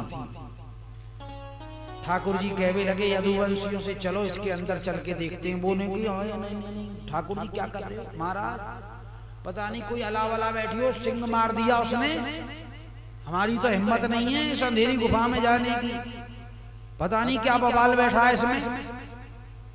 लेकिन भगवान का मन लगा था उस मणि की खोज में। उन्होंने कहा ठीक है भाई। यहां भी भगवान की आंखों नम पड़ गई थी, ब्रजवासियों को याद कर, ग्वाल बाल याद आ गए। अगर वो होते ना दौड़ के अंदर चले जाते, मुझसे पहले हम जाए देखें कहां है वो मणि लाला, हम खोज के लाएंगे। उन्होंने कहा चलो ठीक है तुम यहीं रुको, 12 दिन तक मेरी प्रतीक्षा करना, अगर मैं नहीं आऊं तो ये सारा हाल जो देखा है तुम सुना देना द्वारका में। और इतना कहकर भगवान उस कंदरा में प्रविष्ट हो गए। अंदर जाकर जामवंत के रहने के सुंदर स्थान को देखा और ये भी देखा कि उसकी परम सुंदरी कन्या जामवंती उस मणि से खेल रही है। जैसे मणि ने, वो जामवंती ने किसी पुरुष को देखा, कोई अनजान पुरुष आया है कंदरा में, तो वो भय से चिल्लाने लगे। उसकी आवाज सुनकर जामवंत जाग गया और दोनों के भीतर मल्ल युद्ध होने लगा। दोनों गुत्थम गुत्था हो गए, लड़ रहे हैं भगवान श्री कृष्ण और जामवंत। किसी का किसी पर कोई वश नहीं चलता था। लड़ते लड़ते दोनों को उस कंदरा में 27 दिन 27 रात हो गई। वो तो 12 दिन में ही चले गए थे सब बाहर से। लड़ते लड़ते दोनों लहू लुहान चोटिल हो रहे हैं, रक्त निकल रहा है। क्या युद्ध हुआ होगा दोनों का? तो जामवंत तो सोचने लगा, द्वापर युग के किसी भी मनुष्य में इतना बल नहीं जो मेरा सामना कर सके मुझसे युद्ध में, इतनी देर टिक सके। 27 दिन हो गए। ऐसा लगता है ये भी कोई सामान्य नहीं है, क्योंकि वो जानता था कि श्री रामचंद्र जी और श्री लक्ष्मण जी के अलावा जामवंत से कोई युद्ध नहीं कर सकता। और युग भी बदल गया द्वापर। जैसे ही ये विचार आए ना हृदय में, हृदय एकदम प्रेम से गदगद हो गया और जामवंत को दिखाई देने लगा जैसे साक्षात भगवान श्री राम उसके सामने खड़े हों। चरणों में गिर पड़ा, अरे महाराज बड़ी कृपा की, त्रेता युग से आज तक आपके दर्शनों की अभिलाषा कर रहा था, आज पधारे हो प्रभु और इस रूप में। नाना प्रकार से स्तुति की, चरणों में गिर गया। दोनों आंखों से अश्रुधार जामवंत के फूट पड़ी। नाथ यहां आने का प्रयोजन बतलाइए। भगवान कहने लगे, जामवंत तेरी पुत्री के हाथ में जो मणि है ना, इसकी चोरी करने का कलंक मेरे माथे पर लगा है। द्वारका में सब मुझको चोर कह रहे हैं, ये मणि मुझे द्वारका ले जाना है। जामवंत बोला, मेरे पास 2 मणियां हैं भगवान, एक ये मेरी पुत्री है, इसे भी स्वीकार कीजिए। बड़े प्रेम से जामवंत ने उस गुफा में विवाह किया। अपनी पुत्री का हाथ भगवान श्री कृष्ण के हाथ में दे दिया, ये आज से आपकी हुई भगवान, ये लो कर दिया मैंने कन्यादान। और दहेज में वो सैमंतक मणि दी, विदा किया। भगवान द्वारका आए, बड़ा आनंद मनाया गया। पूरी सभा भरी थी, सबके बीच में सत्यजीत को बुलाया। सत्यजीत पूरी घटना सुनाई और फिर वो मणि भरे दरबार में सत्यजीत को दे दे। सत्यजीत को बड़ी लज्जा आई, बहुत दुख हुआ उसको कि मैंने ये क्या कर दिया। तो इसका निवारण करने के लिए उसने अपनी पुत्री सत्यभामा का विवाह श्री कृष्ण के साथ कर दिया, जबकि उसकी सगाई हो चुकी थी। एक शतधन्वा नाम का यादव था, उसके साथ सत्यभामा की सगाई हो गई थी, मंगनी हो गई थी। लेकिन वो तोड़कर और दहेज में देना चाहा सैमंतक मणि, लेकिन भगवान ने सत्यभामा को तो स्वीकार कर लिया, पर वो मणि स्वीकार नहीं। कहने लगे, नहीं सत्यजीत, ये तुम्हारी उपासना का फल सूर्य देव ने तुमको दिया है, इसमें मुझे कोई रुचि नहीं है, ये तू अपने पास ही रख। अब इस अपमान के कारण शतधन्वा ने क्या किया, जब श्री कृष्ण और बलराम जी इनके पास समाचार आया हस्तिनापुर से कि भाई लाक्षागृह में 5 पांडव और द्रौपदी को दुर्योधन ने आग लगाकर मार दिया, तो ये शोक प्रकट करने के लिए जब गए रथ में बैठकर, इधर शतधन्वा ने सोचा अब मैं बदला ले लेता, जो मेरी बदनामी करवाई ना समाज में। अभी द्वारका खाली है, कोई नहीं है, ना कृष्ण है ना बलराम है, और इधर अक्रूर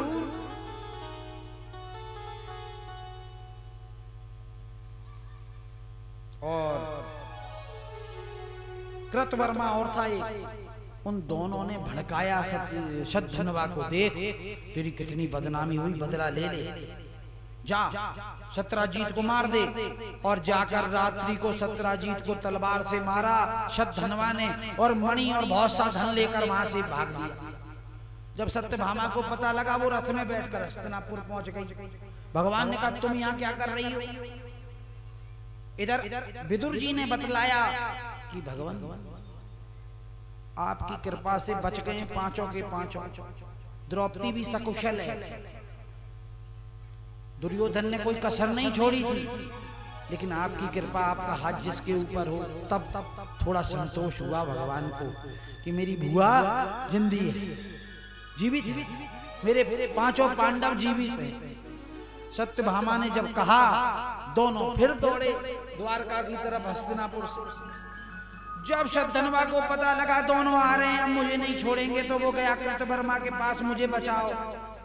उसने भी हाथ खींच लिए, मैं कहां से बचाऊं, ये काम करने से पहले तुझे पता नहीं था कृष्ण तुझे छोड़ेगा नहीं। फिर गए अक्रूर के पास, अक्रूर जी मेरा व्रत हाँको। अक्रूर ने भी मना कर दिया भैया। तो उसने क्या किया, वो मणि जो थी अक्रूर के घर में फेंकी और भागा वहां से। पीछे से सुदर्शन चक्र से श्री कृष्ण ने शतधनवा का सिर काट दिया। अब उसके टटोले कपड़े बपड़े, कहीं मणि नहीं, मणि तो नहीं मिली भैया। और मणि को लेके अक्रूर जी तीर्थ यात्रा पे निकल गए। बहुत लंबी कहानी है, बहुत प्रसंग है इसके पीछे। फिर अकाल पड़ा द्वारका में, महामारी फैलने लगी। जब तक अक्रूर जी थे ना, तो अक्रूर जी क्या है, सुफलक नाम के उसके पुत्र थे। इनको वरदान था ये जहां रहेंगे वहां पर कोई महामारी नहीं होगी, कोई दरिद्रता नहीं आएगी। और जब से द्वारका छोड़ी अक्रूर ने, तो भगवान ने कहा जाओ हमारे अक्रूर काका को बुलाकर लाओ। वो जब तक नहीं आएंगे बात यहाँ कुछ भी ठीक नहीं होगा। तो गए लोग यादव अक्रूर जी को लेकर आए। अक्रूर जी ने वो मणि दी, सारी कथा सुनाई भगवान को।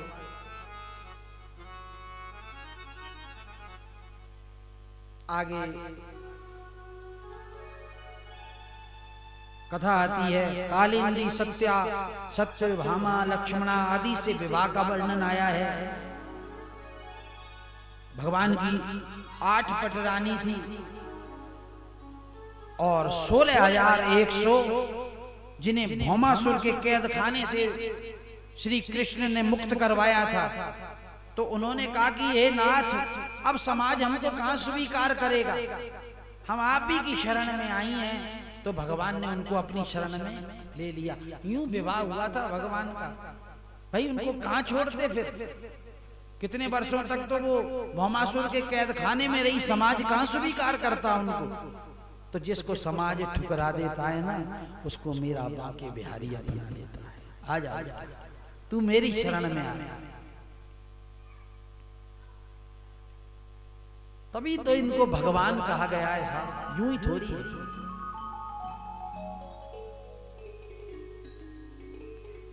जिसका कोई नहीं उसका तो खुदा है यारो, मैं नहीं कहता किताबों में लिखा है। तत्पश्चात भौमासुर को मुक्ति दी, 16,100 कन्याओं की उनका वरण किया, रुक्मणी जी की प्रीति की परीक्षा ली। ये भी बड़ा सुंदर है। रुक्मणी जी से कहने लगी कि मैं ऐसा हूं और तूने मुझसे विवाह क्यों किया? भाई ऐसा तूने मुझ में क्या देख लिया? तू चाहती तो शिशुपाल जो था, कोई कुलीन है, धनवान है, सुंदर है, और भी बड़े बड़े सुंदर लोग थे। तो बड़ा सुंदर, इतना मेरे पास अवकाश नहीं है, समय। अगर इस प्रकरण में अपन प्रवेश कर गए ना, तो फिर जब तक उसको पूर्ण ना कर दिया जाए, बीच में भी छोड़ना अपराध ही होगा। इसी वजह से हम थोड़ा थोड़ा सबको छूते हुए आगे बढ़ जाते हैं। उसके बाद उनके पुत्र और पौत्रों के भी कथन आए हैं भागवत में। उषा की विरह का वर्णन, भगवान के 56 करोड़ यदुवंशियों का जो वंश है, उसके बाद बाणासुर से युद्ध हुआ, उसकी भुजाओं को काटकर उसको भगवान ने मुक्ति दी।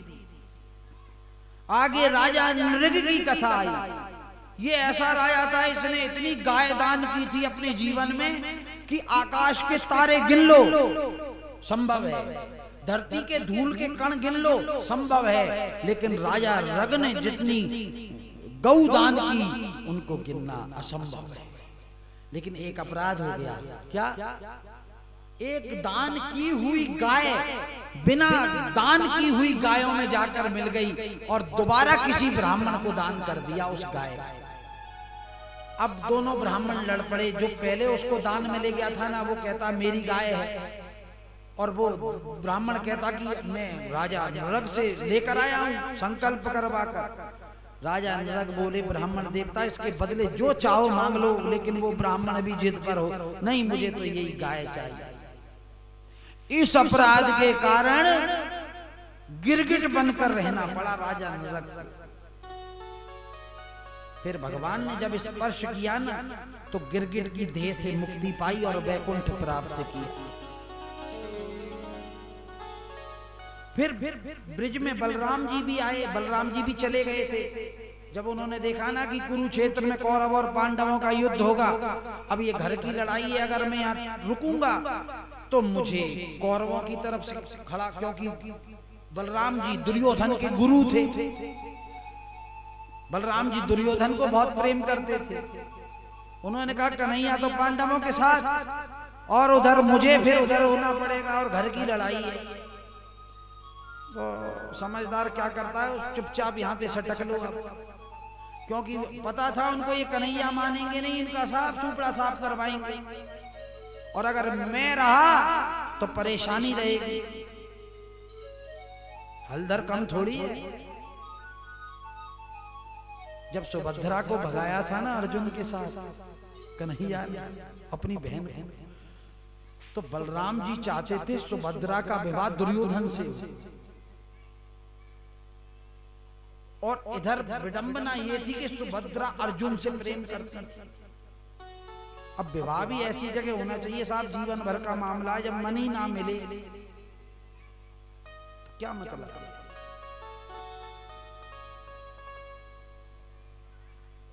ठाकुर जी ने जाओ ले भगो क्रोध में आकर ऐसा हल गाड़ा कि यमुना उल्टी कर दी साहब।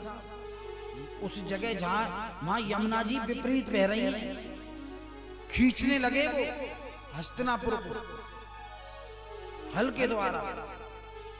फिर पौंड्रक नाम का एक राजा हुआ अधर्मी, वो ये कहता था कि असली वासुदेव मैं हूं, द्वारका वाला नकली है। दो लकड़ी के हाथ लगा लिए, एक लकड़ी को गरुड़ बना लिया, क्योंकि मुझे पूजो। भगवान ने उसको मुक्ति दी। उस वक्त भी कोई कम फजीयत थोड़ी थी। फिर द्विविध वानर का वध किया बलराम जी के द्वारा। ये द्विविध वही है जो श्री राम जी की सेना में था, लेकिन ये क्या करता था कि जब हनुमान जी और अंगद दोनों गए लंका में, तो बंदरों की धाक जम गई थी। कोई सुन लेता था ना लंका में बंदर आया है तो सब डर जाते थे, वो किवाड़ खिड़की सब बंद, कहीं वो तो नहीं आया पहले वाला बजरंगबली। पूरी लंका आग लगा दी उसने। एक ऐसा आया जिसने पैर गाड़ दिया, तो अपना प्रभाव तो छोड़ ही दिया था। अब ये क्या करता, रात को उठकर जाता द्विविध और लंका में खूब सबसे तो हाथ पाम दबाता, खूब मदिरा पान करता, और सुबह नशे में चूर होकर आता था। सब बंदर देखते ही आया कहां से नशे में, लंका में से आया। शिकायत की श्री राम के पास जाकर, महाराज ये रोज रात को गायब हो जाता है और लंका में सब राक्षसों से अपनी सेवा करवाता है और खूब अवक्ष खाता है, खूब मदिरा पान करता है। भगवान ने उसको अपनी सेना से निकाल दिया। ये द्वापर में आया है और बलराम जी के द्वारा वध किया गया, इसकी मुक्ति हुई। फिर जामवंती के पुत्र सांब के विवाह की कथा आती है। श्री कृष्ण जी का मोहिनी प्रभाव, मगध और हस्तिनापुर के बुलावे का वृतांत। हस्तिनापुर में यज्ञ हुआ, राज सूर्य यज्ञ, तो मगध गए। मगध का राजा था जरासंध, भीम के द्वारा उसको मरवाया, यज्ञ पूर्ण करवाया युधिष्ठिर से। पूरी महाभारत हुई।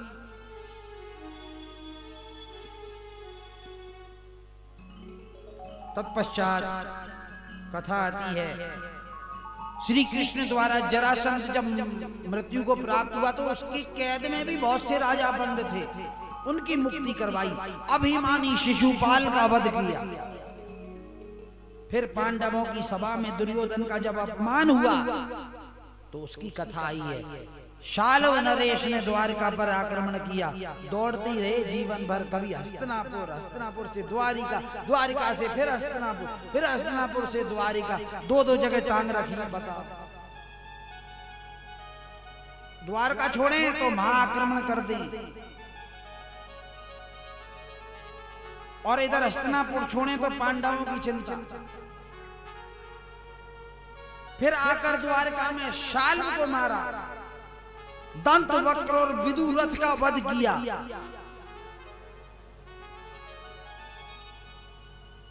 इलवल नाम के एक दुष्ट को मारा है।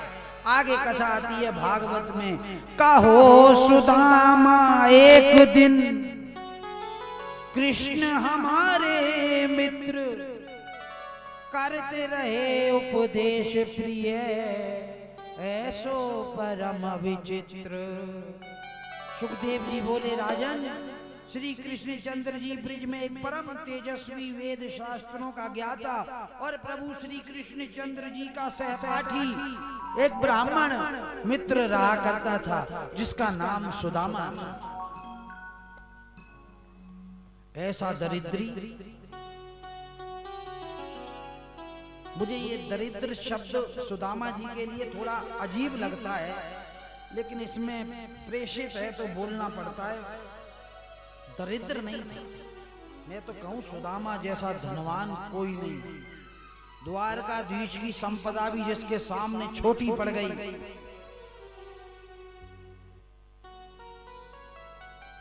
ऊपरी दरिद्र दिखाई देता लौकिक रूप से, क्योंकि कर्मवश। भीतर तो बात कुछ और थी, अपन तो यही जानते हैं कि ठाकुर जी के भाग के चने खा गया था।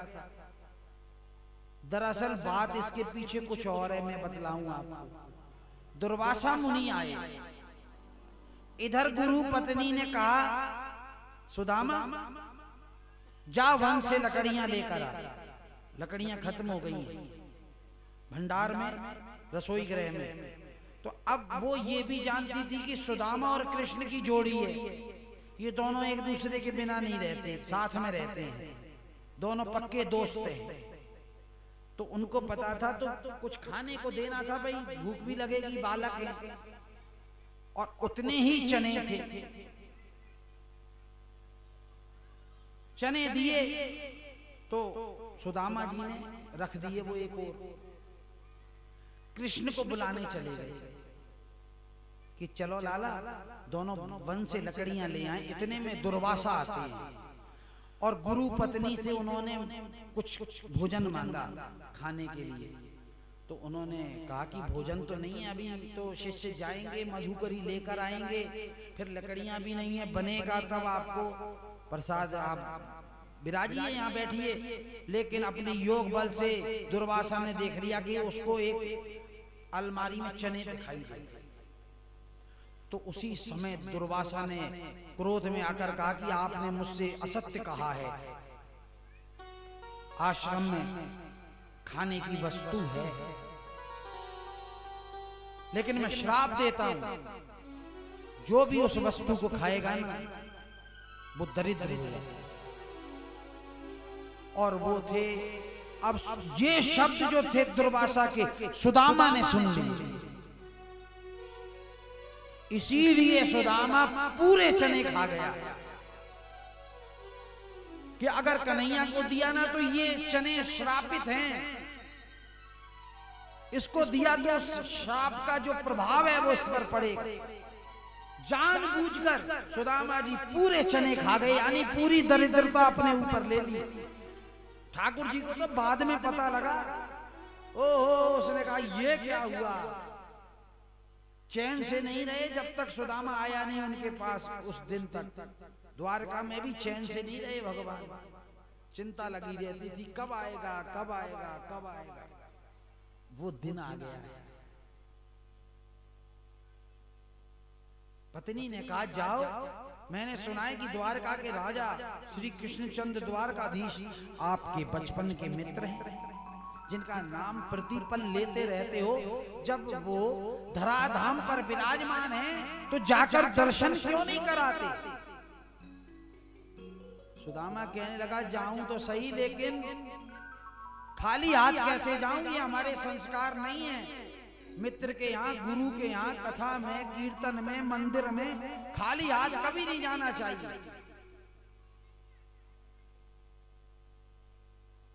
कुछ ना कुछ जरूर लेकर जाओ। पत्नी कहने लगी उसकी चिंता आप ना करो। पड़ोस में गई, 2 मुट्ठी चावल पड़ोसन से मांग के लाई कि अरे ये कहीं बाहर जा रहे हैं, जब लौट के आएंगे तो मैं तुझे लौटा दूंगी, 2 मुट्ठी चावल दे। एक मैले कुचैले कपड़े में बांध दी पोटली और कहा ये लो, ये उपहार ले जाना अपने मित्र के लिए। सुदामा बड़ा प्रसन्न है। मैली कुचैली लटी दुपटी धोती बांधी हुई, दुर्बल तन, दीन दशा है, हाथ में एक लाठी, और सुदामा घर से पैदल ही चल दिया। पहले हाँ ये मोटर गाड़ी नहीं होता था कुछ भी, और अगर कोई साधन हो भी रथ पालकी तो इतना पैसा कहां था उसके पास। पैदल चल दिया, नंगे पांव, पादुकाएं भी नहीं। वो तेरे कांटों से भी प्यार, तेरे फूलों से भी प्यार, जो कुछ देना है सो दे दे रे करतार रे दुनिया के पालनहार। सुदामा चलता जा रहा है पगडंडियों से, छोटे छोटे गांव पड़ते, डांडियां पड़ती, कंटक मार्ग है। बहुत दिन लग गए थे उसे पहुंचते पहुंचते। कहां सुदामापुरी ब्रिज क्षेत्र और कहां द्वारिका, समुद्र के बीच में। लेकिन एक पल के लिए भी श्री ठाकुर जी के चरणों से उसने अपना चित्त, अपना मन, अपने विचार नहीं हटाए। सदैव वो चिंतन करता रहता। बोलो ब्राह्मण देव की।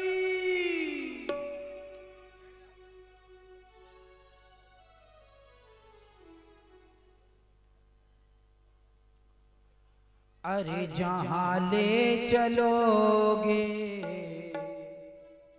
वहीं मैं चलूंगा, जहां ले चलोगे वहीं मैं चलूंगा, जहां ले चलोगे कन्हैया वहीं मैं चलूंगा, जहां ले चलोगे वहीं मैं चलूंगा, जहां नाथ रख दोगे, जहां नाथ रख दोगे वहीं मैं रहूंगा, जहां ले चलोगे प्यारे वहीं मैं चलूंगा।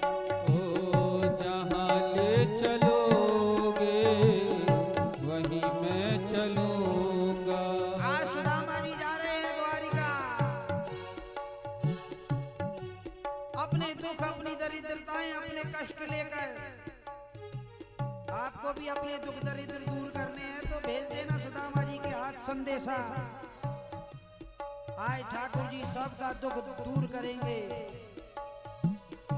और ऐसा पवित्र दिन, आहा, मुझे तो सोचकर ही गदगद हो रहा हूं कि आज एकादशी पे प्रभु, और इतनी बड़ी, ऐसे जागियों लाला के बारे न्यारे हो जाए सबसे।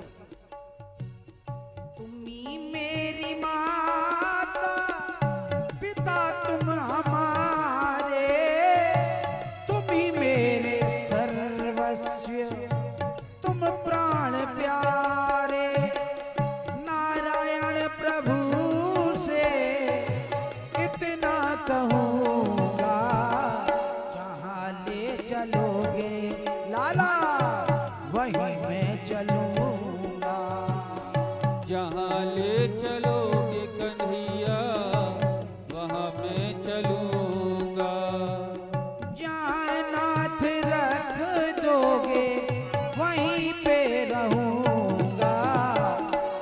जहाँ ले चलोगे कन्हैया वहाँ मैं चलूंगा। दयानाथ दयनीय मेरी अवस्था, तुम्हारे ही हाथों में मेरी व्यवस्था।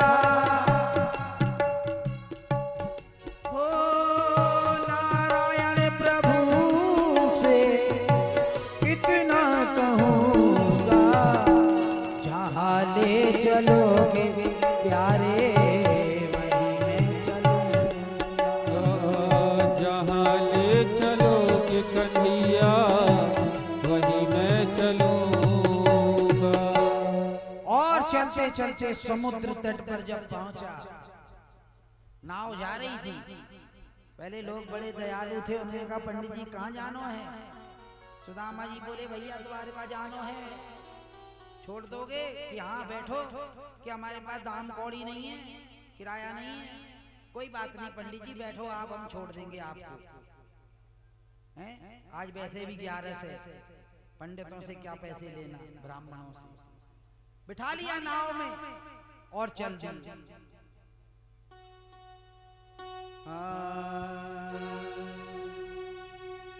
ठाकुर जी के चरणों का ध्यान, कुछ संकोच भी था, पता नहीं बचपन की बातें हैं, अब तो बड़े हो गए, बाल बच्चे भी हो गए, पहचाने को कि नहीं पहचाने को। किनारे मेरी नैया लगा दे ओ कन्हैया, किनारे मेरी नैया लगा दो कन्हैया। तालियों की सेवा करते रहो भैया, नहीं तो सुस्ती आ जाएगी। सभी तालियां, ये सेवा बहुत बड़ी है।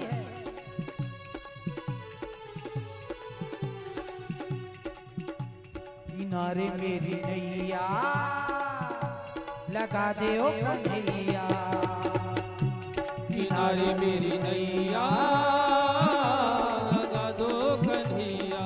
ओ नित्य जपू तेरा नाम आजा नरसी के शाम, नित्य जपू तेरा नाम आजा नरसी के शाम। मेरी दुख की कटारों पे शैया, किनारे मेरी नैया लगा दे ओ कन्हैया, किनारे मेरी नैया लगा दो कन्हैया।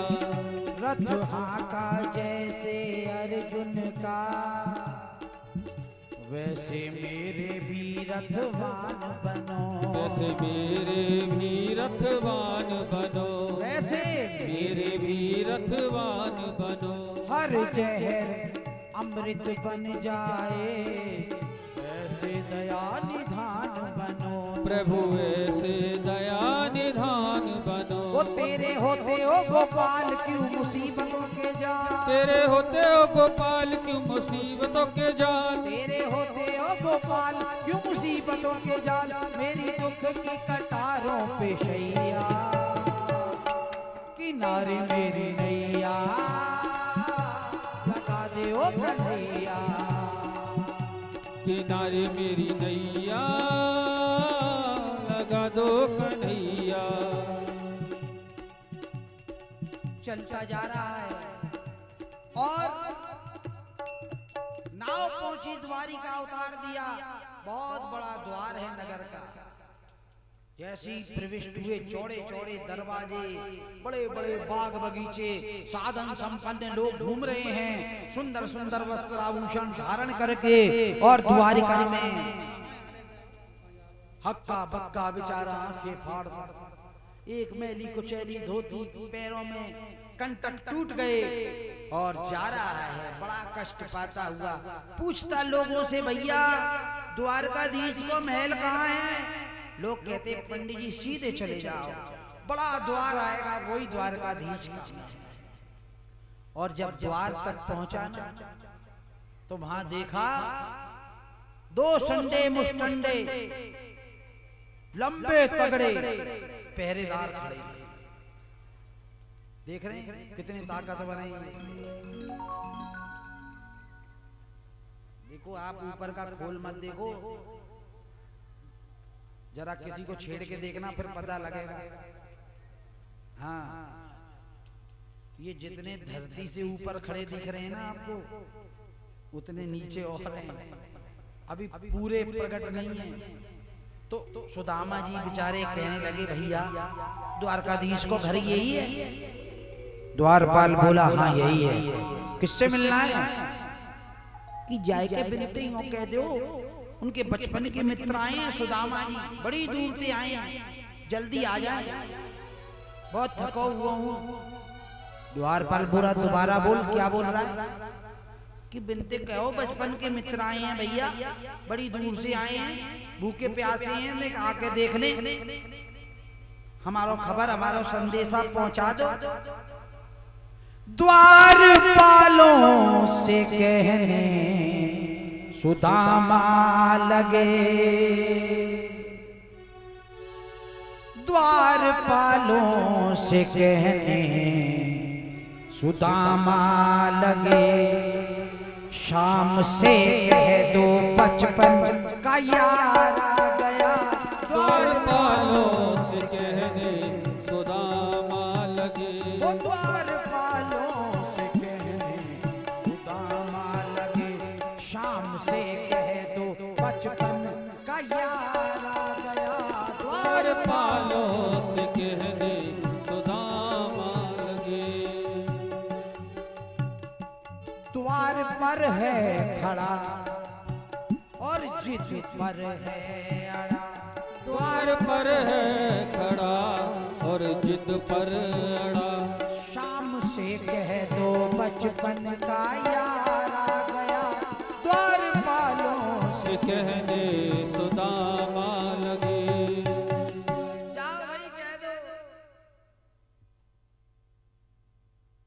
तो दोनों ने सोचा कि भाई ऐसा ना हो कोई अपराध हो जाए, पता नहीं कौन है, कहां से आया है। तो दोनों ने मंत्रणा की। एक बोला कि देखो मैं जा रहा हूं, तुम यहीं रहना, दूसरे द्वारपाल से ऐसा नहीं हो अंदर घुस जाए, कछु सामान ले जाए उठा के, क्या पता है, पता नहीं कहां कहां से लोग आते हैं। मैं जा रहा हूं अंदर, इसका सूचना दे आता हूं, इसकी खबर। और जाकर द्वारपाल जब गया तो भगवान रुक्मणी जी के साथ अपने कक्ष में चौपड़ खेल रहे हैं, और उसने कहा, द्वारपाल ने जाकर, द्वारकाधीश की जय हो। भगवान ने कहा, द्वारपाल क्या बात है? कि प्रभु मेरी विनय सुनिए, कहो कोई मिलने आया है आपसे। अच्छा कौन है? कि पहले ये तो देख लो कि वो है कैसा। शीश पगा न झगा तन पे, न सिर पर पगड़ी है न कोई झब्बा है, प्रभु जाने को आयो बसे के ग्राम।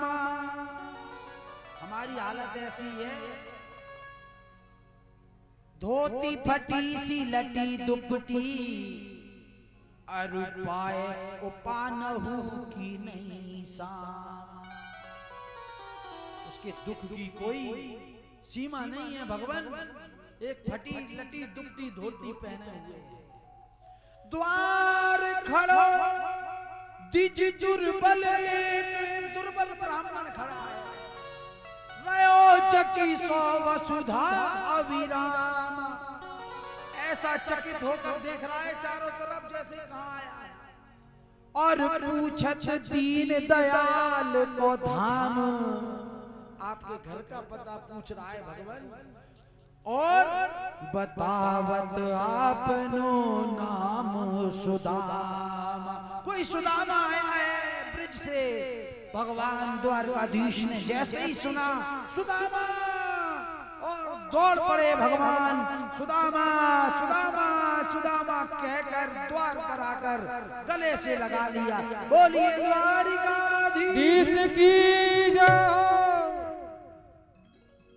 सुनते ही दौड़े चले आए मोहन, लगाया गले से सुदामा को मोहन। रुक्मणी आदि पटरानी आश्चर्य से देख रही है। सिंहासन पर लाकर बिठाया अपने साथ। इतना रोए भगवान, अरे सुदामा इतने वर्षों बाद कहाँ रही हो भैया, तुम कहाँ खो गए? कोई खबर नहीं, कोई चिट्ठी नहीं, कोई पत्री नहीं। सब आश्चर्यचकित होकर देख रही, मित्र द्वारकाधीश ऐसे मित्र होते हैं भगवान तुम्हारे? क्योंकि वो रुक्मणी आदि भी ऊपरी देख रहे थे, उन्हें क्या पता अंदर से कितना धनवान है। सोने की परात मंगाई, रुक्मणी और द्वारकाधीश बैठ गए चरणों में और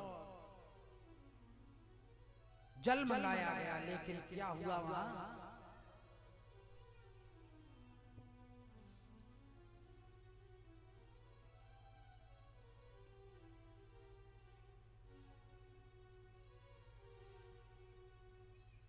जैसी दृष्टि गई ठाकुर जी की सुदामा के चरणों पर, आहा, नैनों से अश्रु की धारा फूट पड़ी। कहने लगे, अरे सुदामा क्या हाल कर लिया तूने अपना है?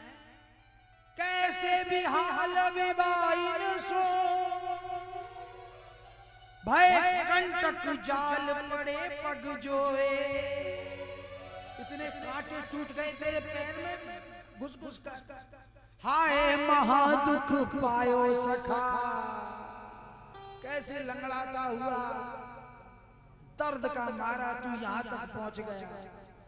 तुम आए इतना किते दिन खोए, देख सुदामा की दीन दशा, करुणा करके करुणा निधि रोए।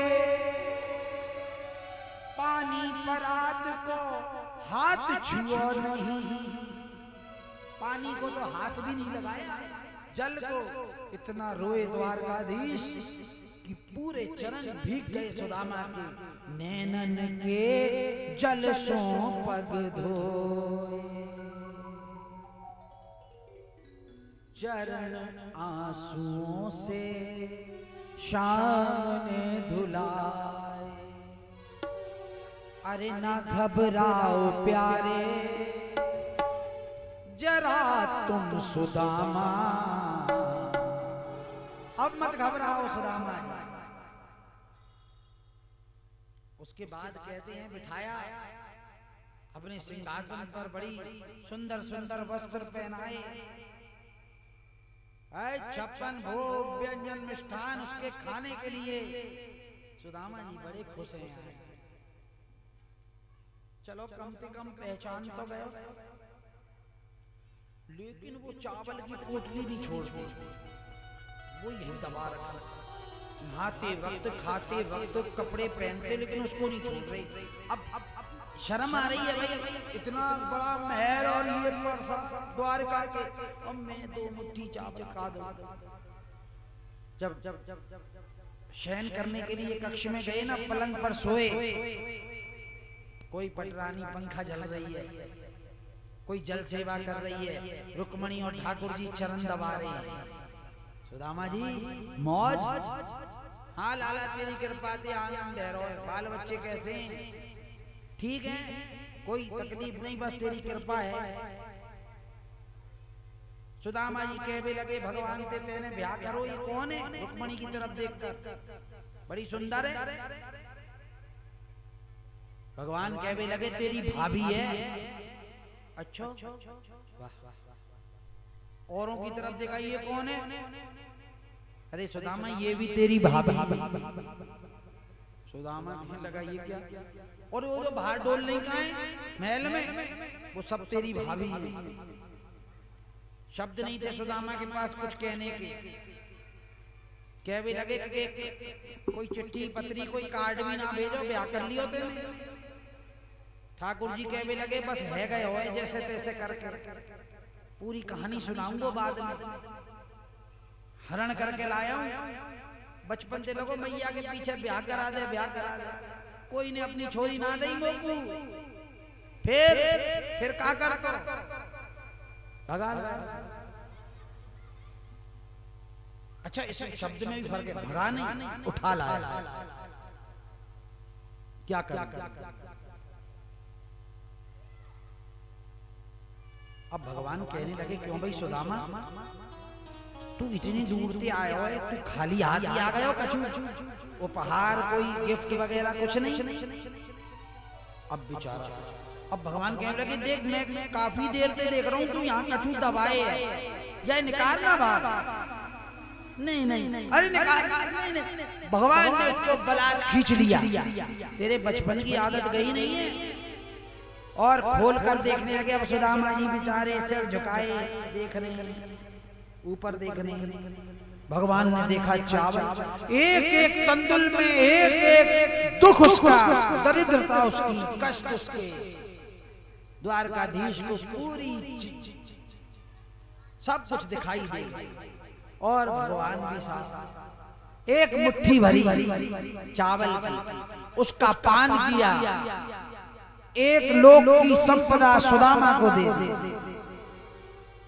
दूसरी मुट्ठी भरी उसका भी पान कर गए, 2 लोक दे दिए सुदामा को। और जो बाकी रह गए ना उस वस्त्र में चावल, उनको झाड़ कर हाथ में लिया और खाने लगे ना, तो रुक्मणी ने हाथ पकड़ लिया। ठहरो, क्या कर रहे हो भगवान? सब कुछ दे दोगे या अपने पास भी कुछ रखोगे? भगवान कहने लगे, रुक्मणी सब कुछ दे दूं ना, वो भी कम है। क्यों? तू नहीं जानती इसके घर में क्या स्थिति है। और देख, मेरे पास सुबह से शाम तक मांगने वालों की भीड़ लगी रहती है, लेकिन ये उन मांगने वालों में से नहीं है, ये देने आया है। सतगुरु कहते हैं कि बिन मांगे मोती मिले, मांगे मिले न भीख, और मांगन से मरना भला, ये सतगुरु की सीख। भगवान से तो कतई मत मांगना। भजन के बदले, पूजा के बदले, जप के बदले कभी कुछ मत मांगना। हम तो कहते कहते थक गए, हमसे बड़े आचार्य कहते कहते थक गए, लेकिन लोग भी और कहां मांगे भगवान? अरे उसे सब पता है भाई, वो सब जानता है। कुछ दिन रहे सुदामा जी द्वारका में। इधर रात्रि को जब सो गए तो विश्वकर्मा के द्वारा सुदामापुरी बनवाई, सुंदर द्वारका जैसा महल बनाया। और उधर तो भैया उसकी पत्नी और बच्चे आनंद में। सुदामा को पता नहीं है क्या हुआ। सुदामा से तो जब वापिस गया ना, तो जो कपड़े पहनाए थे भगवान ने, वस्त्र और माला वाला और अंगूठी और सब, वो और उतर वाली वापिस कर, और इसकी वही पुरानी धोती लाओ जो धोती बांध कर आया था, ये उसी में जा दिया। सब लोग कहने लगे ऐसा क्यों कर रहे हैं भगवान, लेकिन इसके पीछे भगवान की बहुत बड़ी। सुदामा जानता था, जब सुदामा निकला महल से, पूरी द्वारकावासी खड़े थे। भगवान का मित्र तो देखें कैसा है। और सुदामा जी वही मैली कुचैली धोती और हाथ में डंडा वापस, और साथ में द्वारकाधीश है, बड़े बड़े प्रसाद और मुकुट धारण करके मेरा मित्र है। सब चरणों में गिर गए सुदामा। क्यों जानते हो? कि आज जीवन में पहला ऐसा देखा है जो द्वारकाधीश से मिलने के बाद भी जैसा आया था वैसा ही जा रहा है, कुछ लेकर नहीं जा रहा। वरना यहाँ सुबह से शाम तक मंगतों की भीड़ लगी रहती है द्वारकाधीश के पास। अरे देना था तो दे दिया भगवान ने उसको। वो तेरे भक्त सुदामा की ही तरह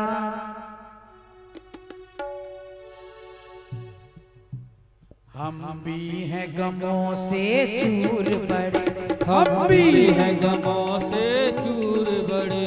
तेरे भक्त सुदामा की तरह हम भी हैं गमों से चूर बड़े, हम भी हैं गमों से चूर बड़े। क्या मुख से कहें तुम्हें सब है पता, गमगीन है हम मजबूर बड़े, गमहीन है हम मजबूर बड़े। वो तेरे होते हो गोपाल क्यों मुसीबतों के जाल, तेरे होते हो गोपाल क्यों मुसीबतों के जाल, मेरे दुख को जलाए पुरवैया, किनारे मेरी नैया लगा दे हो। एक बार हाथ उठाकर किनारे मेरी नैया, फिर देखो लगा दो कन्हैया। कब मिलन होगा ठाकुर जी से जगदम्बा पार्क में। लेकिन आज विराम के समय बड़े भाव के साथ गोविंद जय जय गोपाल जय जय राधा रमण हरि गोविंद जय, गोविंद जय जय गोपाल जय जय राधा रमण हरि गोविंद जय जय, गोविंद जय जय गोपाल जय जय राधा रमण हरि गोविंद जय जय, गोविंद जय जय गोपाल जय जय राधा रमण हरि गोविंद जय। बोलिए द्वारिकाधीश की।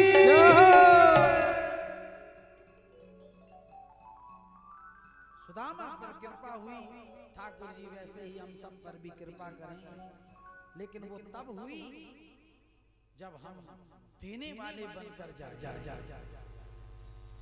मांगने वाले नहीं। फिर कथा आती है कुरुक्षेत्र में वृंदावन वासियों से मिलाप। देखिए 5 और 10 मिनट की बात और है, उसके बाद व्यासपीठ से प्रसाद।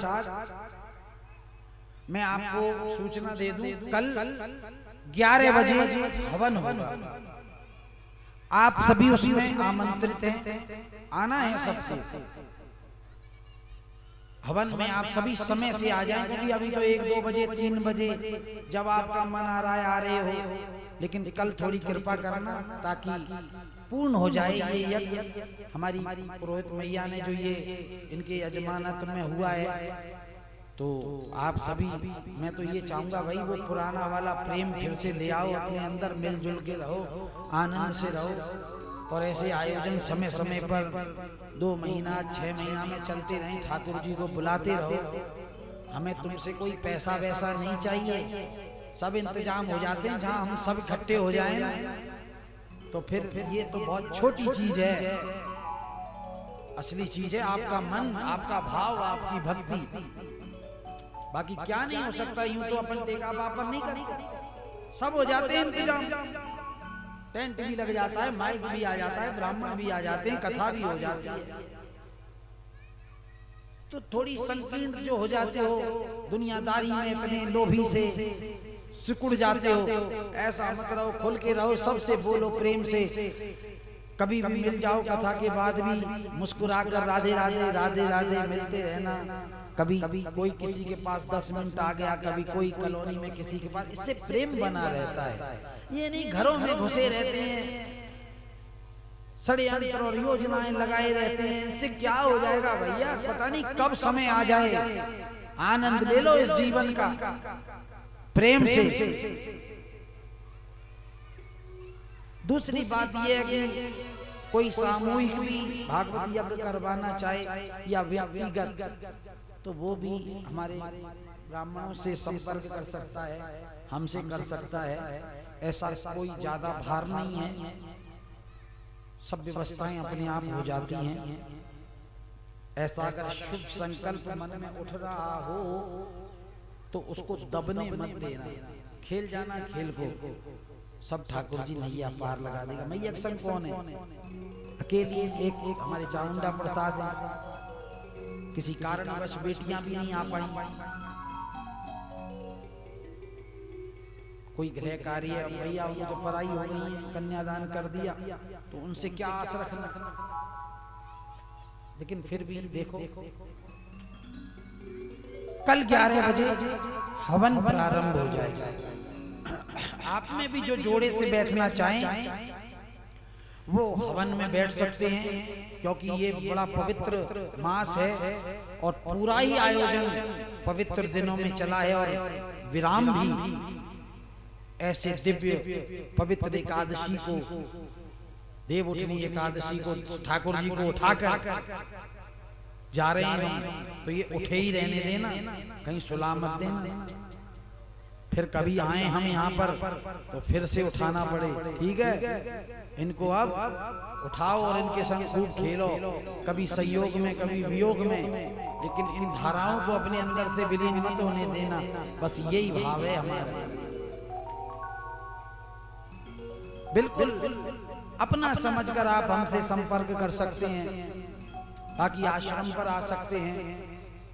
तीतरली आजाद बिहार श्री वृंदावन धाम श्री ठाकुर जी विराजमान हैं राधा जी के साथ, वहां दर्शन करें भाव से। और उसके बाद आइए कथा की तरफ चलें। बस 5-10 मिनट शांति का दान दे दीजिए, कल की सूचना मैंने दे दी है। उसके बाद शोभा यात्रा लेकर वहीं हनुमान जी के मंदिर में विराम कर देंगे, शांत कर देंगे। आगे 6 फरवरी से आपको पता है टेकाबा का देवरा जो प्रतिवर्ष होती है, आप सबके सहयोग से आप सभी उसमें सादर आमंत्रित हैं। मेरा विनम्र अभिप्राय है, आपसे विनती है और ये सूचना कि आप सभी उसमें पधारें प्रेम से। आगामी जो और उसके बाद 1 जनवरी से तो श्री वृंदावन धाम आश्रम में तीतरडी आजाद बिहार में प्रतिवर्ष होती है, उसमें भी आप सादर आमंत्रित हैं। बाकी बीच में अगर कोई ठाकुर जी को बुलाए तो वो संपर्क कर सकता है। रुक्मणी जी से वार्तालाप हुआ, 7 दिन तक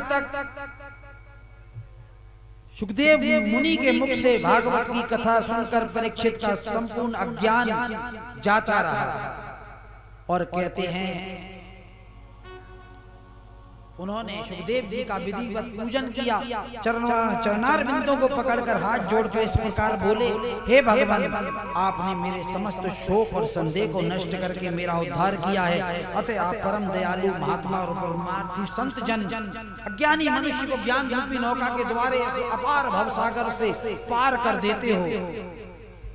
आपने श्रीमद् भागवत महापुराण को सुनकर जिसके आदि में मध्य में अंत में भगवान श्री कृष्ण की लीलाओं की महिमा लिखी है, मेरा मन श्री हरि के चरणों में लीन हो गया है। तो कहते हैं तक्षक आया एक छोटे कीड़े के रूप में, लेकिन तक्षक ने परीक्षित के शरीर को दंश किया था। उससे थोड़ा सा पहले, 2 पल पहले परीक्षित के संपूर्ण प्राण ब्रह्मांड को फोड़कर, मस्तक को फोड़कर सदा के लिए मुक्ति को प्राप्त कर गए थे। बोलिए श्रीमद् भागवत महापुराण की जय।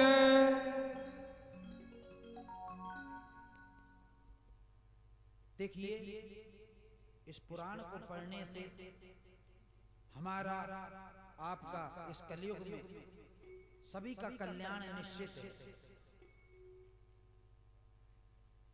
जिन प्रभु का नाम लेने से, नमस्कार करने से मनुष्य के समस्त शोक पापों का नाश हो जाता है, मैं उन भगवान वेद व्यास जी, महामुनि सुखदेव जी को बारंबार नमस्कार करता हूँ। जिस प्रकार देवगण अमृत पान करके मृत्यु को प्राप्त नहीं होते, कलयुग का मनुष्य अगर इसका पान करता रहे ना, प्रतिदिन इसको पढ़ता रहे, सुनता रहे, तो वो भी मृत्यु के भय से बहुत दूर हो जाता है। उसको जीवन भर किसी भी बुरे लक्षण का प्रभाव उसके ऊपर नहीं पड़ता। समस्त मनोकामनाएं ठाकुर जी उसके जीवन की पूर्ण करते हैं। तो जैसी क्रम है, देखिए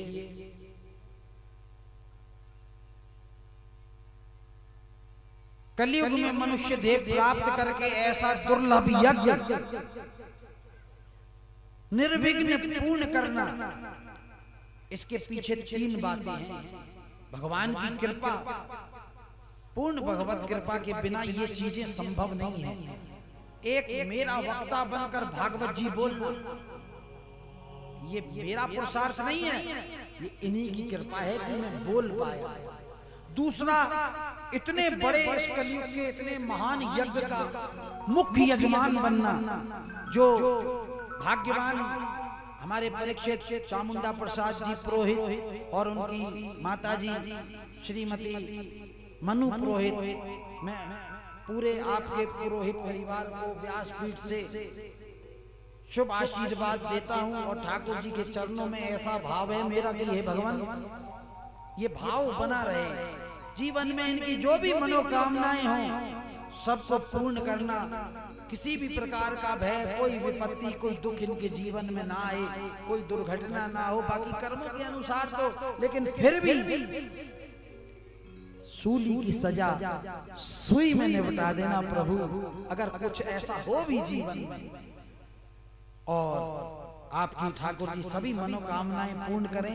आप बड़े भाग्यवान हैं, बहुत बड़ा कार्य मनुष्य देह प्राप्त करके आपने सनातन का, अपने धर्म का किया है, इतना बड़ा यज्ञ जिसको आप निर्विघ्न सफलता का रूप आप देख रहे हैं। आपको बहुत बहुत बधाई, शुभ आशीर्वाद, ठाकुर जी आपकी सभी मनोकामनाएं पूर्ण करें। इसके अलावा आप सभी जो पधारे हैं, जिन्होंने अपना बहुमूल्य समय दिया है, अन्य क्षेत्रों से भी आए हैं, हमारे सतीश जी अशोकनगर से आते रहे अपनी धर्म पत्नी के साथ, नैना जी हिरनमगरी से आए, केसर मैया हैं उनकी बेटी वगैरह, हमारे यहाँ जगदम्बा पार्क अरियंत कॉलोनी की ये यशोदा मैया, मैंने पहले भी कहा ना, इनके तो घर हम ठाकुर जी रहे हैं और बड़ा प्रेम था है इनके अंदर, इन्होंने रखा है हमको साथ बेटे की तरह, इन्होंने कभी कोई दुख नहीं होने दिया, बड़े आनंद से जब समय ऐसा था, आज ठाकुर जी की कृपा से वो विराजमान, हम तो उनके पीछे हैं भैया, हम क्या करें, जहां बोले चलते हैं, पीछे पीछे हम दौड़ पड़ते हैं। तो आपके भी परिवार को, हमारे बाबूजी किशन जी, यशोदा मैया और ये रिंकू की मम्मी बैठी हैं, और भी बहुत से परिवार हैं, किशन जी जो थे, जो अब नहीं है यहाँ पर, राजपूत, ठाकुर जी उनकी आत्मा को भी शांति दे। मैंने सुना, लेकिन मैं व्यस्त रहने के कारण कोई ऐसा ही कार्यक्रम था, कोई मृत्यु वाला ही, तो मैं वहां तो मैं नहीं आ सका, लेकिन मेरी नजर में सब थे, कौन है, कौन चला गया, कौन किस स्थिति में है। बाकी आप सभी जो पधारे हैं, आप सभी को व्यासपीठ से बहुत बहुत आशीर्वाद। हमारी भाटी मैया भी आती रही हैं, उनका भी बहुत सहयोग रहा। ये दीपिका कुमार चारण, इन्होंने तो साहब बड़ी सेवा की। अभी ये यहाँ से आश्रम पर पहुंचेंगे, पूरा कीर्तन करवाएंगे, तब ये घर जाएंगे। इतना भाव इनके अंदर, सारे पैम्पलेट बांटे, बड़ी हिम्मत का काम है। देखो, आस देना किसी पर, लेकिन कभी गंभीरता से सोचना। एक गली पार करते करते हमारे पैर दुखने लग जाते हैं, लेकिन भगवान की कृपा देखो कि मैंने कहा पैम्पलेट बांट दोगे क्या, कि हाँ महाराज जी, तो हमें तो सेवा चाहिए। मैंने कहा ये बांटने कहाँ, मैंने कहा उधर ही टेका बाका देवरा और उधर की तरफ सबको घर घर जाकर आपको ये सूचना देनी है कि भागवत हो रही है, सभी पधारे। तो आपको भी बहुत आशीर्वाद व्यासपीठ से, आपका परिवार पूरा, जो अन्य लोग भी आए हैं हिरनमगरी से, माताएं, आप सभी को ठाकुर जी आपकी मनोकामना पूर्ण करे। ऐसा दिव्य भाव आपके अंदर है, होंगी, ऐसी बात नहीं है। और सदगति जीवन में हमको आगे से आगे उन्नति प्राप्त हो, हर प्रकार से अधिदैविक, अधिक भौतिक, आध्यात्मिक सभी प्रकार से संपन्न हो। और श्रीनाथ जी फिल्म्स द्वारा YouTube पर जो ये पूरी कथा लाइव की है, हमारे राजकुमार जी शर्मा और उनके सहमित्र, आपको भी ठाकुर जी के चरणों में मैं यही प्रार्थना करता हूं कि आपका ये चैनल दिन दूनी रात चौगुनी तरक्की करता चला जाए, हमें बुलाना पड़े और आप कहें महाराज जी समय नहीं है हमारे पास, ऐसी कुछ स्थिति हो तो मजा आ जाए। और होगी, ऐसी बात नहीं है, जब पूरे हृदय से पुकारा जाए ना ठाकुर जी को, ये कोई सामान्य बात नहीं है। इतने लोग यूं ही तमाशा देखने इकट्ठे नहीं हुए, कोई चीज है हम नहीं समझ पा रहे हैं अपनी अज्ञानता के कारण। बस उसी को निशाने में रखकर मैं बोल रहा हूं, वो सुन रहा है। सबके भीतर हो, कण कण में हो, या किसी भी रूप में यहाँ हो, तो हे ठाकुर जी सबका कल्याण करना। सबके अंदर भाव प्रेम बनाए रखना, भक्ति बनाए रखना, और जो संसारी मनोकामनाएं हों उनसे भी इनको निवृत्त करना, उनको भी पूरी करना। इन्हीं शब्दों के साथ ज्यादा विस्तार न करते हुए इस कथा को मैं आज के इस पवित्र दिन देव प्रबोधिनी एकादशी की दिन विराम दे रहा हूँ। समाप्त तो नहीं कह सकता, विराम है। आगे देखो ठाकुर जी कहाँ बैठते हैं। अब मुख्य यजमान जो है वो मंच पर आकर भागवत जी का, ठाकुर जी का पूजन कर लें, प्रसाद लें। उसके बाद एक एक करके आपको भी यहाँ आना है, यहीं से प्रसाद आपको दिया जाएगा। और उस प्रसाद के पीछे मैंने बताया भी था सभा में कि यही कारण है। गलत समझ मत करना कि हम पैसे वैसे चढ़वाते हैं, लोगों की बुद्धि कुछ ऐसी हो गई है। वो आपका भाव है, आपकी श्रद्धा है, आप चढ़ाते हो। लेकिन यहाँ से प्रसाद देने का मतलब है ये एक विधान है भागवत का। अंतिम दिन वक्ता ने प्रसाद बांटा था और उसके पीछे ये भाव था कि यो लो हो जाओ निष्काम, हो जाओ निष्काम, हो जाओ निष्काम, यानी तुम्हारी कामनाएं निवृत्त हो जाए। पूरी नहीं, पूरी तो एक होगी तो दूसरी जाग जाएगी, कामनाएं ही खत्म हो जाए। तुम्हें अंदर का आनंद प्राप्त हो जाए, तुम्हें बात समझ में आ जाए, तुम्हें शांति प्राप्त हो। आए और पंडित जी पूजन करवाइए।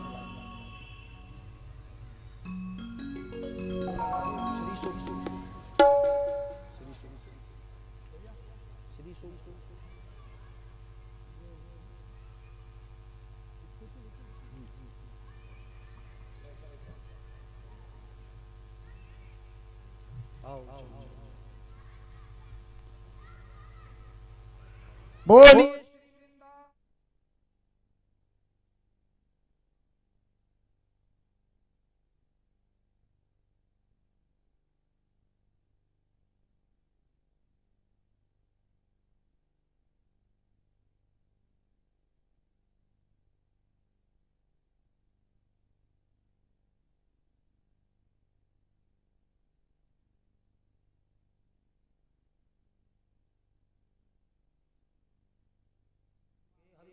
सुललितं कंठे च मुक्तावली, गोपी स्त्री परिवेष्टितो विजयते गोपाल चूड़ा।